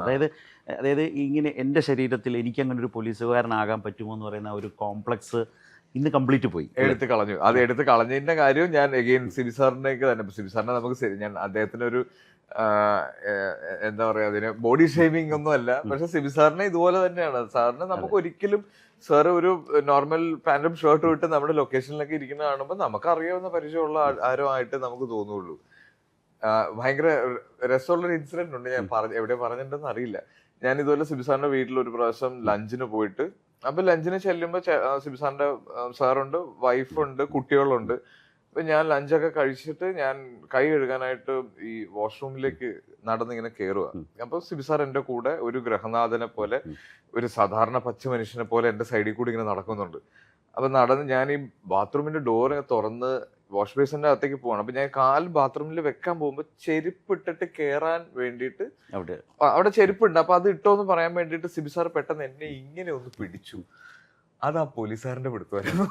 അത്രയും നേരം ഞാൻ കണ്ട ഗ്രഹനാഥൻ മാറി. നമ്മള് സ്കെച്ച് ചെയ്ത് വെച്ച അതെ, പോലീസുകാരെ പൊക്കാന്ന് പറയില്ലേ, ആ പൊക്കൻ എന്നെ ഇങ്ങനെ പിടിച്ചപ്പോ ഞാൻ എൻറ്റയർ ബോഡി അങ്ങോട്ടേക്ക് ശരിക്കും അതാണ് അറിയാത്ത ആസിഫിലെ ചെരുപ്പിലേക്ക് ഇങ്ങനെ കയറുന്നു. അപ്പൊ ആ ഒരു ഡീറ്റെയിലിംഗ് ആണ്. അതായത് പോലീസുകാർ യൂണിഫോം ഇടുന്നതിന്റെ കൂടെ അവരും ഒരു ക്യാരക്ടർ ചെയ്യുന്നുണ്ട് എന്ന് നമുക്ക് മനസ്സിലാവും. അതിൽ വലിയൊരു വ്യത്യാസമാണ്. കാരണം അത്രയും പോലീസ് വേഷങ്ങളിൽ ഇങ്ങനെ ട്രാവൽ ചെയ്തൊരു ആക്ടറായി സമീപകാലത്ത് ആസിഫ് അലി അങ്ങനെയും ജഡ്ജ് ചെയ്യാൻ പറ്റും. എഗെയിൻ ഞാനിപ്പോ ലാസ്റ്റ് ചെയ്തത് ടിക്കറ്റ് എന്ന് പറഞ്ഞൊരു ഫിലിമാണ്. ഞാൻ എന്റെ ഇതുവരെയുള്ള കരിയറിലെ ഏറ്റവും വലിയ സിനിമ എന്ന് തന്നെ പറയാം. ഏറ്റവും സമയമെടുത്ത് ഷൂട്ട് ചെയ്ത ഒരു സിനിമയാണ്. അപ്പൊ അതൊരു out and out theatre entertainer, ഒരു മാസ് ഇടിപ്പടം ചെയ്യണം എന്നുള്ള ആഗ്രഹമാണ്. എന്നാൽ നമ്മൾ സ്ഥിരം കണ്ട് ശീലിച്ചിട്ടുള്ള നമുക്ക് പ്രെഡിക്റ്റബിൾ ആയിട്ടുള്ള സിറ്റുവേഷൻസ് ഉള്ളതായിരിക്കരുത്, ഒരു പുതിയതായിരിക്കണം. നമ്മൾ അത്രയും മലയാളത്തിൽ കണ്ടിട്ടില്ലാത്തൊരു മേക്കിംഗ് ഒക്കെ ഉള്ളതായിരിക്കണം. അപ്പൊ അതിന് കുറെ സമയം എടുത്ത് ഏകദേശം ഒരു 100-200ഓളം ദിവസം എടുത്താണ് അത് ഷൂട്ട് ചെയ്തത്. അതില് പക്ഷെ ഈ പറഞ്ഞ പോലീസുകാരനാണ്. അതിനു വേണ്ടി ഞാൻ കുറച്ച് ജീവിതത്തിൽ ആദ്യമായി സദ്യകൾ വേണ്ടാന്ന് വെച്ചു. അപ്പൊ ഈ ഓണം ഓണം ഷൂട്ട് കഴിഞ്ഞപ്പോ തിരിച്ചു വന്നു. അല്ല, അടുത്ത ഷെഡ്യൂൾ ഉണ്ടോ? ഇല്ല, അത് ഷൂട്ട് കംപ്ലീറ്റ് ആയി. അതൊരു ഒക്ടോബർ നവംബർ ഒക്കെ റിലീസ് പ്ലാൻ ചെയ്യുന്നു. ഒരു ജെൻസി ചോദ്യം, ഞാൻ ആസിഫ് അലിയാണ് കാണാൻ വരുന്നതെന്ന് പറഞ്ഞപ്പോൾ എൻ്റെ അടുത്ത് തന്നുവിട്ടത് ഇതാണ്. എൻ്റെ മോനാണ് ചോദിച്ചത്, ടിക്കറ്റൊക്കെ എന്തായി എന്ന് ചോദിക്കണം എന്ന് പ്രത്യേകം പറഞ്ഞാൽ വിട്ടത്. എനിക്ക് ഒത്തിരി ആളുകൾ, അതായത് ടിക്കറ്റൊക്കെ ഷൂട്ട് ചെയ്ത് തുടങ്ങിയ സമയത്ത് അതിനൊരു ഭയങ്കരമായ ഒരു റീച്ച് കിട്ടി. അതിന് ഷൂട്ടിനിടയിൽ എനിക്കൊരു ആക്സിഡന്റ് ഉണ്ടായി. അപ്പൊ അതിനെ പറ്റിയിട്ട് ആളുകൾ ഭയങ്കരമായിട്ട് അന്വേഷിക്കുന്നുണ്ടായിരുന്നു, ഭയങ്കര കെയർ ചെയ്തു. അപ്പൊ അങ്ങനെ എന്നെ ശ്രദ്ധിച്ചിട്ടുള്ള എല്ലാവർക്കും ടിക്കറ്റാക്കയെ കുറിച്ച് അറിയാം. അപ്പൊ കുറെ നാളുകളായിട്ട് ഞാൻ വേറെ സിനിമകളൊന്നും ചെയ്യുന്നില്ല, ടിക്കറ്റാക്ക എന്ന് പറഞ്ഞ് ജീവിക്കുവാണെന്ന് എല്ലാവർക്കും അറിയാം. അപ്പൊ ഞാൻ ശരിക്കും എനിക്ക് എന്ത് സന്തോഷമാണെന്നറിയോ, പല സ്ഥലങ്ങളിലും നമ്മൾ പോകുമ്പോൾ ആളുകൾ വന്നിട്ട് ഭയങ്കര എക്സൈറ്റ്മെന്റ്, ടിക്കറ്റാക്ക കഴിഞ്ഞോ, ടിക്കറ്റാക്കയുടെ അവസ്ഥ എന്താണ്, ഡയറ്റ് കഴിഞ്ഞോ എന്നൊക്കെ. കാര്യം ഒരു സമയത്ത് ഞാൻ ഭയങ്കരമായി ക്ഷീണിച്ചിരിക്കുന്നു, എന്തോ അസുഖമുണ്ടോ എന്നൊക്കെ ആളുകൾ അന്വേഷിക്കുന്നുണ്ടായിരുന്നു. കാരണം ഇതാണ് കാര്യം, ഈ 6 പാക്ക് എന്ന് പറയുന്ന സാധനത്തിന്റെ ശരീരത്തിൽ നിന്ന് ഒരുപാട് ഫാറ്റ് കളയേണ്ടി വരും. അപ്പൊ നമ്മൾ വല്ലാതെ മെലിയും എന്നൊക്കെ മനസ്സിലാക്കിയത് അതിലാണ്. ഓക്കെ, അപ്പൊ ഈ ഷൂട്ട് കഴിഞ്ഞു, വീണ്ടും പഴയ ഒരു റൊട്ടീൻ ഡയറ്റിലേക്കൊക്കെ മടങ്ങി വന്നു. അപ്പൊ ഈ ഓണത്തിന് കംപ്ലീറ്റ് റൊട്ടീനിലേക്ക് ഞാൻ മടങ്ങി വന്നിട്ടില്ല. കാര്യം ഉദ്ദേശിക്കുന്നില്ല എന്നാണോ? ശരിക്കും ഉദ്ദേശിക്കുന്നില്ല എന്ന് തന്നെയാണ്. കാര്യം ഞാന് ഭയങ്കര അൺഹെൽതി എന്ന് പറയാൻ പറ്റൂല, എങ്കിലും നമുക്ക് ഒരു ലൈഫ് സ്റ്റൈലിന് അങ്ങനെ ഒരു വലിയ കെയർ ഒന്നും ഞാൻ കൊടുത്തിട്ടുണ്ടായിരുന്നില്ല. അപ്പൊ ഷൂട്ടാണെങ്കിലും കിട്ടുന്നതൊക്കെ കഴിക്കുക, കിട്ടുന്ന സമയത്ത് കഴിക്കുക എന്നൊക്കെയായിരുന്നു. അപ്പൊ ഞാൻ അങ്ങനെ ഒരു പ്രോപ്പറായിട്ട് ജിമ്മിലൊന്നും പോയി ശരീരം മെയിൻറ്റെയിൻ ചെയ്തിരുന്ന ഒരാളൊന്നും അല്ല. പല സമയത്ത് ഞാൻ ഷേപ്പ് ഔട്ടൊക്കെ ആയിട്ടായിരുന്നത്. അപ്പൊ എന്തെങ്കിലും അങ്ങനെ സംഭവിക്കാൻ സാധ്യത ഉണ്ടെങ്കിൽ അത് സിനിമയ്ക്ക് വേണ്ടിയിട്ടായിരിക്കും എന്ന് എഫേർട്ട് ഇടുവാണെങ്കിൽ അത് സിനിമയ്ക്ക് വേണ്ടിയിട്ടായിരിക്കും. അപ്പൊ രോഹിത് വന്ന് എൻ്റെ അടുത്ത് ഈ സിനിമ എന്താണെന്നും ഇതിന്റെ ക്യാരക്ടർ എന്താണെന്നും ഇതെങ്ങനെയാണ് രോഹിത് പ്രസന്റ് ചെയ്യാൻ ആഗ്രഹിക്കുന്നതെന്നൊക്കെ ഒരു ക്ലിയർ പിക്ചർ എന്നിട്ട് എന്നോട് പറഞ്ഞു, എനിക്കൊരു കംപ്ലീറ്റ് ട്രാൻസ്ഫോർമേഷൻ വേണം, ഇതുവരെ ചെയ്യാത്തത്, ഇതുവരെ കാണാത്ത ഒരു രീതിയിലുള്ള ഒരു ഗെറ്റപ്പിലേക്ക് കൊണ്ടുവരണം എന്ന് പറഞ്ഞു. അപ്പൊ അങ്ങനെ ശരിക്കും ഞാനും ആഗ്രഹിച്ചതാണ് അങ്ങനെ ഒരു വിളി വരാൻ വേണ്ടിയിട്ട്. അപ്പൊ ഞാൻ അതിനു വേണ്ടി കുറച്ച് പണിയെടുത്തു. ആദ്യത്തെ കുറച്ച് നാള് കുറച്ച് ബുദ്ധിമുട്ടായിരുന്നു. നമ്മുടെ അത് ചായ മുതലുള്ള ശീലങ്ങൾ മാറ്റണമല്ലോ. ബ്ലാക്ക് ടീ, ബ്ലാക്ക് കോഫിയിലേക്ക് മൊത്തമായിട്ട് മാറി. ഞാൻ നമുക്ക് പ്രോട്ടീൻ, വെജിറ്റബിൾസ്, ഇങ്ങനെ കാർബ്സ് കട്ട് അല്ല, കാർബ്സ് കട്ട് ചെയ്തു, പ്രോട്ടീനിലേക്ക് കയറി, ഭക്ഷണത്തിന്റെ മാക്രോസ് മനസ്സിലാക്കാൻ തുടങ്ങി, ഡെയിലി വർക്ക്ഔട്ട്സ് തുടങ്ങി, അഗൈൻ സ്റ്റെപ്സ് കവർ ചെയ്യുന്നതിനെ പറ്റി ബോധേഡായി തുടങ്ങി. അപ്പൊ മൊത്തത്തില് ശരീരത്തിലുണ്ടാവുന്ന, അത് ഫുഡ് ഹാബിറ്റ്സിലുണ്ടാകുന്ന മാറ്റം ശരീരത്തിൽ എങ്ങനെ വരുന്നു, മൂഡ് എങ്ങനെ മാറുന്നു, എത്രത്തോളം എനർജറ്റിക് ആവുന്നു എന്നൊക്കെ ഞാൻ തിരിച്ചറിഞ്ഞു. ശരിക്കും അതൊരു ഭയങ്കര റിയലൈസേഷൻ ആയിരുന്നു എനിക്ക്. അപ്പൊ ഇനി തിരിച്ചങ്ങനെ ഒരു കംപ്ലീറ്റ് ഉഴപ്പിലേക്ക് പോകണം എന്നില്ല, ഇപ്പോഴും ഒരു മിനിമൽ കാര്യങ്ങൾ മെയിൻറ്റെയിൻ ചെയ്യുന്നുണ്ട്. അപ്പൊ ഇതിന്റെ ഒരു പ്രശ്നം സംഭവിച്ചെന്ന് പറഞ്ഞാൽ, ഞാൻ ടിക്കറ്റാക്ക ഷൂട്ട് ഫുൾ കഴിഞ്ഞ് ഞാൻ ഒരു വർഷത്തോളം താടി വെച്ചാണ് നടന്നത്. അപ്പൊ താടി എടുത്തു കഴിഞ്ഞപ്പോഴാണ് ശരിക്കും എനിക്ക് നല്ല കവിളൊക്കെ ഉണ്ടായിരുന്നു. ഞാന് സത്യത്തില് ഇങ്ങോട്ട് വരുമ്പോ ഞാനും ആലോചിച്ചു, ആസിഫിനെ താടിയില്ലാതെ കണ്ടിട്ട് എത്ര കാലമായി. എനിക്ക് ഓൾമോസ്റ്റ് 2 വർഷം ഞാൻ ഫുൾ ടിക്കറ്റാക്കില്ലായിരുന്നു. അപ്പൊ ആ സമയം മുഴുവൻ താടിയാണ്. പിന്നെ ഈ നമുക്ക് എല്ലാവർക്കും ഉണ്ടല്ലോ ഒരു അലസത ഫീൽ ചെയ്ത് കഴിഞ്ഞാൽ നമുക്ക് താടി വളർത്തും. വളരെ എളുപ്പം മെയിൻറ്റെയിൻ ചെയ്യേണ്ട. ഇന്നെന്താ ഷേവ് ചെയ്തില്ലെന്ന് ആരും ചോദിക്കില്ല. ഞാനപ്പോ വളരെ സുഖകരമായിട്ട് ജീവിക്കുമായിരുന്നു ടിക്കറ്റാക്കി വേണ്ടിട്ട്. അപ്പൊ താടി എടുത്തു കഴിഞ്ഞപ്പോ പെട്ടെന്ന് കവിളൊക്കെ അങ്ങ് ഒതുങ്ങി. അപ്പൊ ജിസ്സിന് ഈ കോട്ടയം ബെൽറ്റ് എന്ന് പറഞ്ഞ പടത്തിൽ അഗൈൻ ഒരു ക്യാരക്ടറും ഒരു ഷേപ്പിലും നിൽക്കാൻ പറ്റില്ല നമുക്ക്.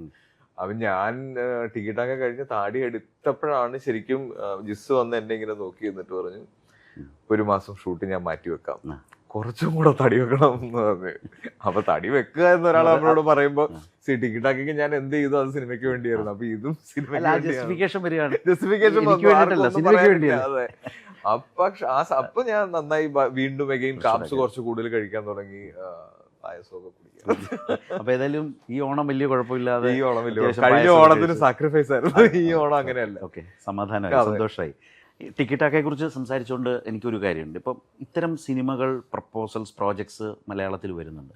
പക്ഷേ ഞാൻ ഡീറ്റെയിൽസിലേക്കൊന്നും പോകാതെ വരും. പക്ഷേ പ്രേക്ഷകൻ റിജക്റ്റ് ചെയ്യുന്നത് കൂടിയിട്ടില്ലേ? ഇത്തരം സിനിമകൾ, ഇത്തരം നമ്മൾ പറയുന്ന സോക്കോൾഡ് ബ്രഹ്മാണ്ഡം എന്ന രീതിയിൽ പ്രൊഡക്ഷൻ കാലത്ത് ഭയങ്കര ഹൈപ്പായിരിക്കും, പക്ഷെ തിയേറ്ററിൽ വരുമ്പോൾ പലപ്പോഴും റിജക്ഷൻ സംഭവിക്കുന്നുണ്ട്. ഇത് ഈ സിനിമയുമായി ബന്ധപ്പെട്ട ആലോചനകളിൽ വളരെ കെയർഫുള്ളായി ആസിഫ് എന്ന ആക്ടർ കൊണ്ടുപോകുന്നുണ്ടോ? ശരത്, എന്താ പറയുക, നമ്മുടെ പ്രേക്ഷകർക്കുള്ളൊരു പ്രത്യേകതയുണ്ട്. നമുക്ക് ചോദിച്ചത് മനസ്സിലായി, കൃത്യമായിട്ട് ഞാൻ ഒരു സിനിമയും പേരെടുത്ത് അത് പൊളിഞ്ഞില്ലേ, അത് ഇതായില്ലെന്നുള്ളതല്ല. പക്ഷെ ശ്രദ്ധിക്കേണ്ട ഒരു എലമെന്റ് ഇല്ല, നമ്മളെടുക്കുന്ന ഇത്രയും വലിയ എഫർട്ട് തിയേറ്ററിൽ വിജയിക്കുമ്പോഴാണല്ലോ. അപ്പോൾ അതിൽ സംതിങ് നമുക്ക് എന്താ പറഞ്ഞാൽ കുഞ്ഞു സിനിമകൾ വരെ നമുക്കിപ്പോ തമിഴ് സിനിമ എന്ന് പറഞ്ഞാൽ നമ്മുടെ മനസ്സിൽ ഒരു ഐഡിയ വരും, ഹിന്ദി സിനിമ എന്ന് പറയുമ്പോൾ വരും, തെലുങ്ക് സിനിമ എന്ന് പറയുമ്പോൾ വരും. ഒരിക്കലും മലയാള സിനിമ എന്ന് പറയുമ്പോൾ നമുക്ക് ഇങ്ങനെ ആയിരിക്കും എന്ന് പറയാൻ പറ്റില്ല. മലയാളത്തിലെ എല്ലാ തരം സിനിമകളും പ്രേക്ഷകർ സ്വീകരിക്കുന്നുണ്ട്, തിയേറ്റർ സക്സസ് നേടുന്നുണ്ട്. അപ്പൊ അതിന് ഏറ്റവും വലിയ എക്സാമ്പിൾ ആണ് കിഷ്കിന്ധകാണ്ഡം. കിഷ്കിന്ധകാണ്ഡം ഇറങ്ങിയ സമയത്ത് കൂടെ ഇറങ്ങിയ സിനിമകൾ എന്ന് പറഞ്ഞാൽ കംപ്ലീറ്റ് തിയേറ്റർ എക്സ്പീരിയൻസ് തരുന്ന അത്തരത്തിലുള്ള സിനിമകളാണ്. എന്നിട്ടും അത്തരത്തിലുള്ള ഒരു സ്ലോ ബേൺ ഫാമിലി ത്രില്ലർ പ്രേക്ഷകർക്ക് സെലക്ട് ചെയ്തു. ആ സിനിമ എനിക്ക് തോന്നുന്നു അത് വേറെ ഏത് സീസണിൽ ഇറക്കിയാലും ഇത്രയും വലിയൊരു വിജയമായിരുന്നു. അതെ, ഓണത്തിനാണ് ഇറങ്ങിയതെന്ന് ഓർക്കണം. അപ്പൊ അത്രയും നല്ല അത്രയും നല്ലതെന്ന് പറഞ്ഞാൽ അത്രയും അഡ്വാൻസ്ഡ് ആയിട്ടുള്ള പ്രേക്ഷകരുണ്ട്. ഒരു ക്വാളിറ്റി ഫിലിം, അതേസമയം തിയേറ്ററിക്കലുമാണ്. അതെ, നമുക്കിപ്പോ അതായത് ഇപ്പൊ ഒരു ഫീൽ ഗുഡ് സിനിമ ഹിറ്റായി, അതിന്റെ പുറകെ പറന്ന് ഫീൽ ഗുഡ് ചെയ്താൽ നമുക്ക് ഇഷ്ടപ്പെടൂല. നമുക്ക് ആക്ഷൻ ഇറങ്ങി എല്ലാവരും ആക്ഷൻ ചെയ്താൽ ഇഷ്ടപ്പെടൂല. ഇറങ്ങുന്ന സിനിമ ഭയങ്കരമായിട്ട് എന്താ പോസ്റ്റ്മോർട്ടം ചെയ്ത് കണ്ടിട്ടാണ് പ്രേക്ഷകർ തീരുമാനിക്കുന്നത്. ഒരു ദയവില്ല. ഇപ്പൊ ഇതിന് ഇപ്പൊ അയ്യോ കഴിഞ്ഞ കുറെ പടങ്ങളായിട്ട് ഇവന്റെ പൊട്ടിക്കൊണ്ടിരിക്കുകയാണല്ലോ, ഈ പടം കൊണ്ട് ഇവൻ രക്ഷപ്പെട്ടോട്ടെ എന്നൊന്നും ആരും ഓർക്കില്ല. നല്ല സിനിമയാണെങ്കിൽ മാത്രമേ ഇവിടെ ഓടുള്ളൂ. അതുകൊണ്ട് തന്നെ നമുക്ക് അതിനുവേണ്ടി നമ്മളിടുന്ന എഫേർട്ട് നമ്മൾ ഒരിക്കലും പ്രേക്ഷകരെ ഈസി ആയിട്ട് എടുക്കാതെ ഒരു ഫോർമാറ്റ് വെച്ചിട്ട് സക്സസ് ഉണ്ടാക്കാൻ പറ്റും എന്ന് പ്ലാൻ ചെയ്യാതെ ഒരു സിനിമ എങ്ങനെ യുണീക്ക് ആക്കണം, അതിൽ എങ്ങനെ പ്രേക്ഷകന് കണക്ട് ആവണം എന്നുള്ളതാണ് ശരിക്കും. അതായത് ഈ ബഡ്ജറ്റ് സൈസ് വെച്ച് ഒരിക്കലും ഇല്ല. ഞാൻ അത് മനസ്സിലാക്കിയിട്ടുണ്ട്, നമ്മളെല്ലാവരും മനസ്സിലാക്കിയിട്ടുണ്ട്. നമുക്ക് തന്നെ പല സമയത്തും പ്രതീക്ഷയില്ലാത്ത പടങ്ങൾ സക്സസ് ആയിട്ടുണ്ട്. നമ്മൾ ഉറപ്പായിട്ടും ഹിറ്റാവെന്ന് പറയുന്ന സിനിമകൾ പൊട്ടിയിട്ടുണ്ട് ധൈര്യമായിട്ട്. എഗെയിൻ സിനിമയ്ക്ക് ഒരു ഫോർമുല ഇല്ല. നമുക്ക് ഇങ്ങനെ ചെയ്തു കഴിഞ്ഞാൽ ഈ സിനിമ ഓടും എന്ന് പറയാൻ പറ്റില്ല. ഒരു സ്ക്രിപ്റ്റ് അങ്ങനെ സെലക്ട് ചെയ്യാൻ പറ്റില്ല. ഇപ്പം എത്രയോ സൂപ്പർ സ്റ്റാർസ് നമുക്ക് മുന്നേ ഉള്ളവരൊന്നും ആരും ഒന്നും അങ്ങനെ മനസ്സിലാക്കിയിട്ടില്ലല്ലോ. എല്ലാവരുടെയും പടങ്ങൾ ഓടിയിട്ടുണ്ട്, പൊട്ടിയിട്ടുണ്ട്. അപ്പൊ പ്രേക്ഷകരെ ഈസിയാക്കി എടുക്കാതിരിക്കുക എന്നുള്ളത് മാത്രമാണ് ഏത് സ്കെയിൽ ഓഫ് സിനിമ ചെയ്യുമ്പോഴും നമ്മൾ ശ്രദ്ധിക്കേണ്ടതെന്നാണ് എനിക്ക് മനസ്സിലാക്കിയത്. എഗെയിൻ ടിക്കറ്റാക്കയെ പറ്റി പറയുമ്പോഴും ഇതിനെ ചെയ്യാൻ പറ്റുന്ന ഒരു മനുഷ്യനെ കൊണ്ട് ചെയ്യാൻ പറ്റുന്നതെല്ലാം ഞാൻ ആ സിനിമയ്ക്ക് വേണ്ടി ചെയ്തിട്ടുണ്ട്. അതിന്റെ ബഡ്ജറ്റ് ആയാലും അതിന്റെ നമ്പർ ഓഫ് ഡേയ്സ് ആയാലും അതിന്റെ സ്കെയിൽ ആയാലും ഒക്കെ ഇതുവരെ ചെയ്യാത്തൊരു അറ്റംപ്റ്റ് തന്നെയാണ്. പക്ഷെ ആ സിനിമ ഇറങ്ങി ഫസ്റ്റ് ഡേ, ഇനിയിപ്പോ അത് ഞാൻ പറയുന്നത് ഇതിന്റെ പോസ്റ്റ് പ്രൊഡക്ഷൻ കഴിഞ്ഞ് നമ്മൾ ഇത് ആരെ കാണിച്ചു, ഇത് ഏത് സ്റ്റുഡിയോ കണ്ടു എന്നൊക്കെ പറഞ്ഞാൽ first day first show audience കണ്ട് ഇത് കൊള്ളാം എന്ന് പറയുന്നത് വരെ ഒരു കമന്റിനെയും ഒന്നിനെയും ഞാൻ വിശ്വസിക്കില്ല. അല്ല, അത് ആസിഫിന്റെ ഒരു ഫിലിം കരിയർ ആകെ നോക്കിയാലും അറിയാം ആ രീതിയിൽ തന്നെ ഉണ്ടായിട്ടുണ്ട്. ഞാൻ ഇതിൽ ചോദിക്കാൻ വന്നൊരു കാര്യം, ഇപ്പോൾ നിങ്ങളുടെ ഈ ഇപ്പോഴത്തെ ഒരു നിര ആക്ടേഴ്സ്, ഹീറോസ്, ആക്ടേഴ്സ് ഒക്കെ ഉണ്ടല്ലോ, നിങ്ങൾ പരസ്പരമുള്ള നിങ്ങളൊരു വൈബ് എത്രമാത്രം ഹെൽത്തിയായി മുന്നോട്ട് കൊണ്ടുവന്നു? മറ്റൊരാളുടെ പടം ഓടുമ്പോൾ അല്ലെങ്കിൽ ചിലപ്പോൾ വിചാരിക്കാത്ത പരാജയം ഉണ്ടാകുമ്പോഴൊക്കെ അങ്ങോട്ടും ഇങ്ങോട്ടും ഒരു ഷെയറിംഗ് ഉണ്ടോ, കമ്മ്യൂണിക്കേഷൻസ് ഉണ്ടോ? കമ്മ്യൂണിക്കേഷൻസ് ഉണ്ട് തീർച്ചയായിട്ടും. ഇപ്പം എനിക്ക് തോന്നുന്നത് നമ്മളുടെ ഇൻഡസ്ട്രിയിലാണ് ഏറ്റവും ഹെൽത്തി ആയിട്ടുള്ള ഒരു കോമ്പറ്റീഷൻ അതാണ് ഉള്ളത്. ആ ഒരു കോമ്പറ്റീഷൻ ഇപ്പൊ നിവിന്റെ സിനിമകള് ഞാനും നിവിനും ഏകദേശം ഒരേ സമയത്ത് വന്നത്. അപ്പൊ നിവിന്റെ സിനിമകൾക്കുണ്ടാവുന്ന ഒരു അറ്റൻഷൻ എന്തുകൊണ്ട് എന്റെ സിനിമകൾക്ക് കിട്ടുന്നില്ല എന്ന് ഞാൻ മനസ്സിലാക്കുന്നിടത്തു നിന്നാണ് ഞാൻ വീണ്ടും പണിയെടുക്കാൻ തുടങ്ങിയത്, ഞാൻ ശ്രദ്ധിക്കാൻ തുടങ്ങിയത്. അല്ലേ? അപ്പൊ അങ്ങനെ വരുന്നത് കൊണ്ടാണ്. അപ്പൊ എനിക്ക് സക്സസ് മാത്രം ഉണ്ടാവുന്നു, അല്ലെങ്കിൽ ഞാനൊരു ഒരു ഒറ്റപ്പെട്ട് നിൽക്കുന്ന ഒരു മനുഷ്യനായിട്ട് നിൽക്കുവാണെങ്കിൽ എനിക്കിത് പറ്റില്ല. അപ്പൊ നമ്മൾ ഇത് എല്ലാവരെയും പറ്റിയും ശ്രദ്ധിക്കുകയും അഭിപ്രായങ്ങൾ പറയുകയും ചെയ്യുന്ന സമയത്ത് ഇപ്പം AR-ഉം കിഷ്കിന്ദ കാണ്ഡവും ഇറങ്ങുന്ന സമയത്ത് ഞങ്ങൾ 3 പേര് ഒരുമിച്ച് വീഡിയോസ് അങ്ങോട്ടും ഇങ്ങോട്ടും സിനിമകളെ പറ്റി പറഞ്ഞ് ചെയ്തിരുന്നു. അപ്പൊ അതൊന്നും എനിക്ക് തോന്നുന്നില്ല വേറൊരു ഇൻഡസ്ട്രിയിലും ഉണ്ടാവുന്നത്. പിന്നെ എപ്പോഴും നമ്മളെല്ലാവരും ഒരുമിച്ചൊക്കെ പലരും അല്ലെ പുറത്ത് കാണാറുണ്ട്. ഞങ്ങൾ ഒരു അങ്ങനെ നമുക്ക് ഒരു കോളേജ് വൈബൊക്കെ തന്നെയാണ് ഇപ്പോഴും എല്ലാവരും കൂടെ കൂടുമ്പോൾ തോന്നാറുള്ളത്. പിന്നെ ഇതും ഞാൻ പറഞ്ഞിട്ടുണ്ട്, ഞങ്ങൾ CCL-ന് സെക്കൻഡ് സീസൺ നടക്കുന്ന സമയത്ത് ഇതുപോലെ ലാൽ സാറിന്റെ റൂമിൽ ഞങ്ങളുടെ മാച്ച് കഴിഞ്ഞിട്ട് മോഹൻലാലിന്റെ റൂമിൽ ഞങ്ങൾ എല്ലാവരും കൂടെ ഒത്തുകൂടി ഒരു ചെറിയ സെലിബ്രേഷൻ നടന്നുകൊണ്ടിരിക്കുകയാണ്. അപ്പം തമിഴിലെ 2 യുവ ആക്ടേഴ്സ് ഞങ്ങളുടെ ഏജിലുള്ളവര് ഇവരിങ്ങനെ കറങ്ങിത്തിരിഞ്ഞ് നമ്മുടെ റൂമിൽ ലാൽ സാറിനെ കാണാൻ വേണ്ടി വന്ന് സാറിനോട് സംസാരിച്ച് സാറിൻ്റെ കൂടെ ഫോട്ടോ ഒക്കെ എടുത്തിട്ട് ഇറങ്ങി പോകുമ്പോൾ ഞാനും നിവിനുമാണെന്ന് തോന്നുന്നു ഞങ്ങളിങ്ങനെ പുറത്ത് നിൽക്കുന്നുണ്ട്. അപ്പൊ ഇവര് വന്നിട്ട് ഇങ്ങനെ ചോദിക്കുകയാണ്, നിങ്ങളെല്ലാവരും കൂടെ ഒരു മുറിയിൽ ആഘോഷിക്കുവോ? അത് ഞാൻ അവിടെ ബാക്കി എല്ലാ ഇൻഡസ്ട്രിയിലും ഒരു ഹൈറാർക്കി ഉണ്ടാവും സംസാരത്തിന് പോലും, നമുക്കതില്ല. ഇപ്പം മമ്മൂക്കയാണെങ്കിലും ലാലേട്ടനാണെങ്കിലും നമ്മളോട് കാണിക്കുന്ന സ്നേഹവും ഭയങ്കരമായിട്ട്. ഇപ്പൊ എന്റെ തന്നെ പേഴ്സണൽ ലൈഫിൽ എത്രയോ ബ്ലെസ്ഡ് ആയിട്ടുള്ള മൊമെന്റ്സ് മമ്മൂക്കയുടെ കൂടെ ഉണ്ട്. ഞാൻ ഫിലിം ഫെയറിന് നോമിനേറ്റഡ് ആയിട്ട് നിൽക്കുന്നത് സപ്പോർട്ടിംഗ് ആക്ടർ ആയിട്ടാണ്. ബെസ്റ്റ് ആക്ടർ ആയിട്ട് മമ്മൂക്ക കയറുമ്പോൾ മമ്മൂക്ക എന്നെയും ബേസിലെയും സ്റ്റേജിലേക്ക് വിളിച്ച് കയറ്റി ഞങ്ങളായിട്ട് അദ്ദേഹം അത് ഷെയർ ചെയ്തു. അത് ഫിലിം ഫെയറിന്റെ ഹിസ്റ്ററി തന്നെ അങ്ങനെ ഒരു കാര്യം നടന്നിട്ടുണ്ടോ എന്ന് അറിയില്ല. അപ്പൊ അതൊക്കെ അത്തരത്തിലുള്ള മൊമെന്റ്സും മോട്ടിവേഷൻസും സിനിമകളെ പറ്റി പറയുമ്പോഴും ഒക്കെ ഇപ്പൊ എത്രയോ സിനിമകളിൽ ഇവര് ഗസ്റ്റ് റോള് ചെയ്തു തരുന്നു, അറ്റ്ലീസ്റ്റ് ഒരു വോയിസ് ഓവർ ചെയ്തു തരിക എന്നൊക്കെ പറയുന്നത് ഒരു ഭയങ്കര കാര്യമാണ്. അപ്പൊ അത് ഞാൻ ശരിക്കും മനസ്സിലാക്കിയെടുത്തോളം ഇവിടെ ഭയങ്കര രസമുള്ളൊരു ഫ്രണ്ട്ഷിപ്പും ഒരു ബോണ്ടിങ്ങും ഉണ്ട്. എനിക്ക് പലപ്പോഴും തോന്നുന്നു ഇപ്പോൾ ഈ ഫാൻസ് അസോസിയേഷൻ, ഫാൻസിന്റെ ഒരു ഗ്യാതറിംഗ് ഒക്കെ ഉണ്ടല്ലോ, അതിന്റെ ഒരു കൾച്ചറിലും വലിയൊരു മാറ്റം വന്നിട്ടുണ്ടെന്ന് തോന്നുന്നു. മുമ്പുണ്ടായിരുന്നത് പോലെ അതിനുണ്ടായ മാറ്റം എന്ന് പറഞ്ഞാൽ ഇത് ഓൺലൈനിലേക്ക് മാറി.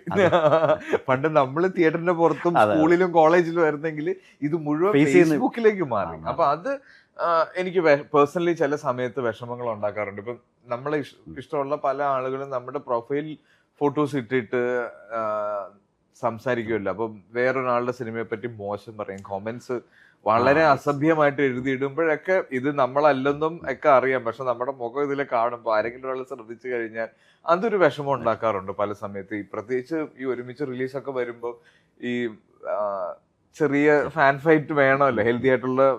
അപ്പൊ അത്തരത്തിലുള്ളതൊക്കെ ഉണ്ടാകുമ്പോൾ ഇതിന്റെ ഒരു ലിമിറ്റ് ക്രോസ് ചെയ്ത് പോകുമ്പോൾ കുറച്ച് വിഷമം ഉണ്ടാവാറുണ്ട്. ഇപ്പൊ ഞാൻ ഒത്തിരി കേട്ടിട്ടുണ്ടായിരുന്നു ഈ കഴിഞ്ഞ ജനറേഷനോട് കൂടി ഫാൻ ഫൈറ്റുകളും അങ്ങനെയുള്ള കാര്യങ്ങളൊക്കെ കഴിഞ്ഞു, ഇനി പ്ലാറ്റ്ഫോം മാറിയെന്നുള്ളൂ, ഇതിന് ഒരു കുറവും വന്നിട്ടില്ല. പക്ഷെ അത് കുറച്ചുകൂടെ വേറൊരു തരത്തിലും അറ്റാക്കിന്റെ മോഡ് മാറി, അഗ്രസീവായി വ്യക്തിപരമായി.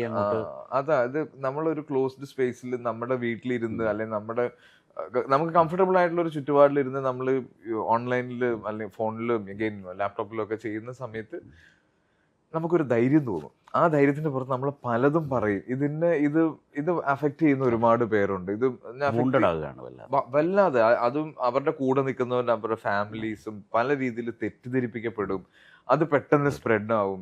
പിന്നെ വാട്സാപ്പ് ഗ്രൂപ്പുകളിലേക്ക് വരും. നമ്മൾ വിചാരിച്ചു കഴിഞ്ഞാൽ ഒരാളുടെ കരിയറും ലൈഫും സമാധാനവും, അതായത് കരിയറും ലൈഫും പോട്ടെ, സമാധാനം തകർക്കാൻ ഇത്രയും സമയം മതി.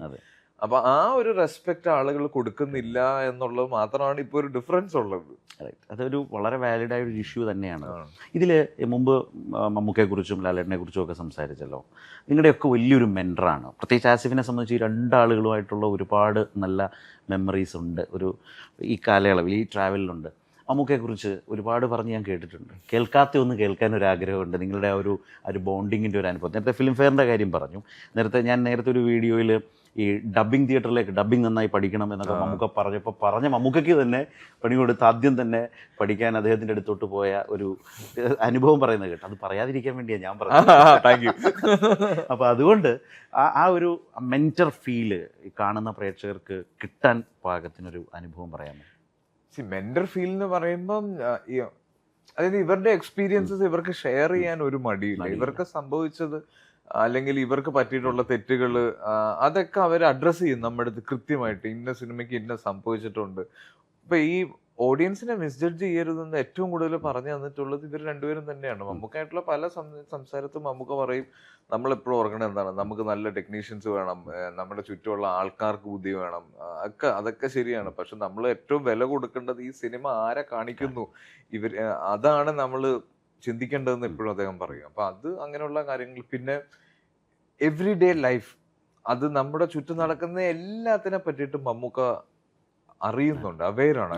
ഇദ്ദേഹം ഫേസ്ബുക്കിലുണ്ട്, ഇൻസ്റ്റഗ്രാമിലുണ്ട്, എല്ലായിടത്തും ഇദ്ദേഹം ഉണ്ട്, എല്ലാം അറിയും. നമ്മുടെ ഒരു ഇന്നത്തെ വൈറൽ വീഡിയോ എന്താണെന്നും വൈറൽ ന്യൂസ് എന്താണെന്നും നമുക്ക് അറിയും. അപ്പൊ അത് അദ്ദേഹം മനസ്സിലാക്കലുണ്ട്, സംസാരിക്കലുണ്ട്.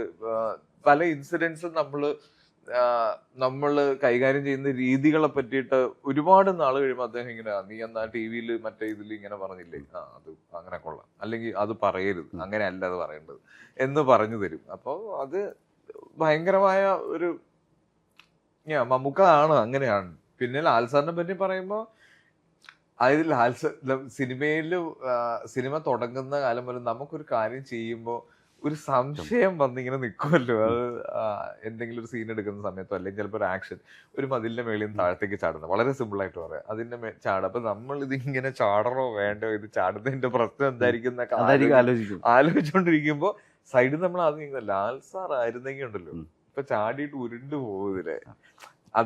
അദ്ദേഹത്തിന്റെ ഡെഡിക്കേഷൻ, ഇത് ഈ ഇൻഡസ്ട്രി മുഴുവൻ പാടും അദ്ദേഹത്തിനെ പറ്റിയിട്ട്. അദ്ദേഹം എടുക്കുന്ന അദ്ദേഹം കംഫർട്ട് ചെയ്യുന്ന രീതി, കൂടെയുള്ള ആക്ടേഴ്സിന് എഗൈൻ ഒരു സിനിമയ്ക്ക് വേണ്ടിയിട്ട് അദ്ദേഹം എന്തൊക്കെ ചെയ്യുവോ. ഇപ്പൊ നമ്മള് ഒളിമ്പ്യൻ അന്തോണി യാദവ് എന്ന് പറഞ്ഞ സിനിമ, ഇപ്പൊ ഞാൻ ഒരു Mohanlal fan, full power fan ആയിരുന്നു കോളേജിൽ. അപ്പൊ ആ സമയത്ത് നമുക്ക് ഏറ്റവും ടെൻഷൻ ഉണ്ടാക്കിയതാണ് അതിൻ്റെ അകത്ത് മറ്റേ കാളബൂട്ട് എടുക്കുന്ന സമയത്ത് ലാൽ സാറിന്റെ കാല് മുറിഞ്ഞു, എന്നിട്ട് നടന്ന് പുറത്തേക്ക് ഇറങ്ങാൻ ഹോസ്പിറ്റലിലേക്ക് പോകുമ്പോ ഭദ്രൻ സാർ ആ ഷോട്ടും കൂടെ എടുത്തിട്ട് പോയാൽ പോരെന്ന് ചോദിച്ചപ്പോ മുറിഞ്ഞ കാലും വെച്ച് സാർ ഇറങ്ങി എന്നൊക്കെ പറയുന്നത് അന്ന് കോളേജിൽ ഒരു കഥയായിട്ട് കേട്ടതാണെങ്കിൽ ഇന്ന് ഇൻഡസ്ട്രിയുടെ ഭാഗമായിട്ട് നിൽക്കുമ്പോൾ അതെനിക്കൊരു മോട്ടിവേഷനാണ്. അങ്ങനെ ചോദിച്ച് പിന്നീട് നേരിട്ട് അദ്ദേഹത്തിൽ നിന്ന് തന്നെ ചോദിച്ചറിഞ്ഞ ഒരു കാര്യം എന്തായിരിക്കും? ഒരു ഫാൻ ബോയിൽ നിന്ന് ലാലേട്ട ഇങ്ങനെ പണ്ട് കേട്ടിട്ടുണ്ടല്ലോ, അല്ലെങ്കിൽ ഈ ഇങ്ങനൊരു കഥാപാത്രത്തിൽ എന്റെ കൗതുകം ഇതാണ്, സംശയം ഇതാണ്. ഇതിന്റെ വലിയൊരു റിയാലിറ്റി എന്താണെന്ന് അറിയാം. ഇപ്പൊ ഇന്റർവ്യൂവിനൊക്കെ ഇരുന്നിട്ട് ഇവരുടെ സൗഹൃദത്തെ പറ്റിയിട്ടൊക്കെ നമുക്ക് പറയാമെങ്കിലും ഇപ്പൊ ഇവിടെ ലാൽ സാറും മമ്മൂക്കായി ഇരിക്കുകയാണ്, ഞാൻ ആ റൂമിലേക്ക് കയറി വന്നു കഴിഞ്ഞാൽ എനിക്ക് ഇവരോട് സംസാരിക്കാൻ പറ്റൂല. എനിക്ക് ഇപ്പോഴും മമ്മൂക്കാനെ കാണാൻ പേടിയാണ്. എനിക്ക് അങ്ങനെ ചോദിക്കാൻ അദ്ദേഹം ഇങ്ങോട്ട് പറയുന്ന കാര്യങ്ങൾ ഞാൻ കേൾക്കാറുണ്ട്, അതിന്റെ അഭിപ്രായം പറയാറുണ്ട്, അങ്ങനെയുള്ളതൊക്കെ ഉള്ളൂ. അല്ലാതെ ഞാനൊരു ഭയങ്കരമായിട്ട് സ്പേസ് എടുക്കാൻ പറ്റുമായിരിക്കും, പക്ഷെ നമുക്ക് അതിനുള്ള ധൈര്യമില്ല, അത് വരൂല്ല. ഉള്ളിൽ ആ പേടിയും ബഹുമാനവും അങ്ങനെ തന്നെ നിൽക്കും. പക്ഷെ നോക്കൂ, നിങ്ങളൊക്കെ ഈ കടന്നുപോയ ഒരു 30s സമയത്തൊക്കെ തന്നെ രണ്ടുപേരും ചെയ്തു വെച്ച ക്യാരക്ടേഴ്സ് ഒന്ന് ആലോചിച്ചു നോക്കൂ.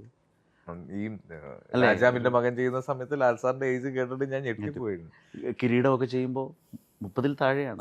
ഇപ്പൊ അതൊരു വലിയ ഈ അടുത്ത് നടന്നൊരു ഭയങ്കര മിറക്കിളായിരുന്നു. അത് ലൈഫിൽ എപ്പോഴും ഓർത്തിരിക്കണം. കാര്യം കിരീടം റിലീസ് ചെയ്തു. അപ്പൊ ഞാൻ സിബി സാറ് വിളിച്ചിട്ടുണ്ടായിരുന്നു എന്നെ, PVR എന്റെ ഒരു സ്പെഷ്യൽ ഷോ നടക്കുന്നുണ്ടെന്ന് പറഞ്ഞു. ഞാൻ അങ്ങ് ചെല്ലുമ്പോ ഒരു മോഹൻലാൽ ഫാനിന് കിട്ടാവുന്ന ഏറ്റവും വലിയ ബ്ലെസ്സിങ് ആയിരുന്നു അത്. ഞാൻ കിരീടം എന്ന് പറഞ്ഞ സിനിമ തിയേറ്ററിൽ മോഹൻലാലിനും സിബിമലയിലിനും ഒപ്പം ഇരുന്നിട്ട് കാണാൻ പറ്റിയെന്ന് പറയുന്നത്, അത് ഞാൻ വളരെ അഭിമാനത്തോടു കൂടി എന്റെ വൈഫിനോടും കുട്ടികളോടും പറഞ്ഞപ്പോഴും അവർക്ക് അതിന്റെ എത്രത്തോളം മനസ്സിലായെന്നറിയില്ല. പക്ഷെ എനിക്കതൊരു ഭയങ്കര കാര്യം. സേതുമാധവൻ മാർക്കറ്റിൽ നിന്ന് കരയുന്ന സമയത്ത് ഞാനിങ്ങനെ തിരിഞ്ഞ് ലാൽ സാറിനെ ഇങ്ങനെ നോക്കും, സ്ക്രീനിലേക്ക് ഇങ്ങനെ നോക്കും. എനിക്ക് ആ മൊമെന്റ് ആസ്വദിക്കണം.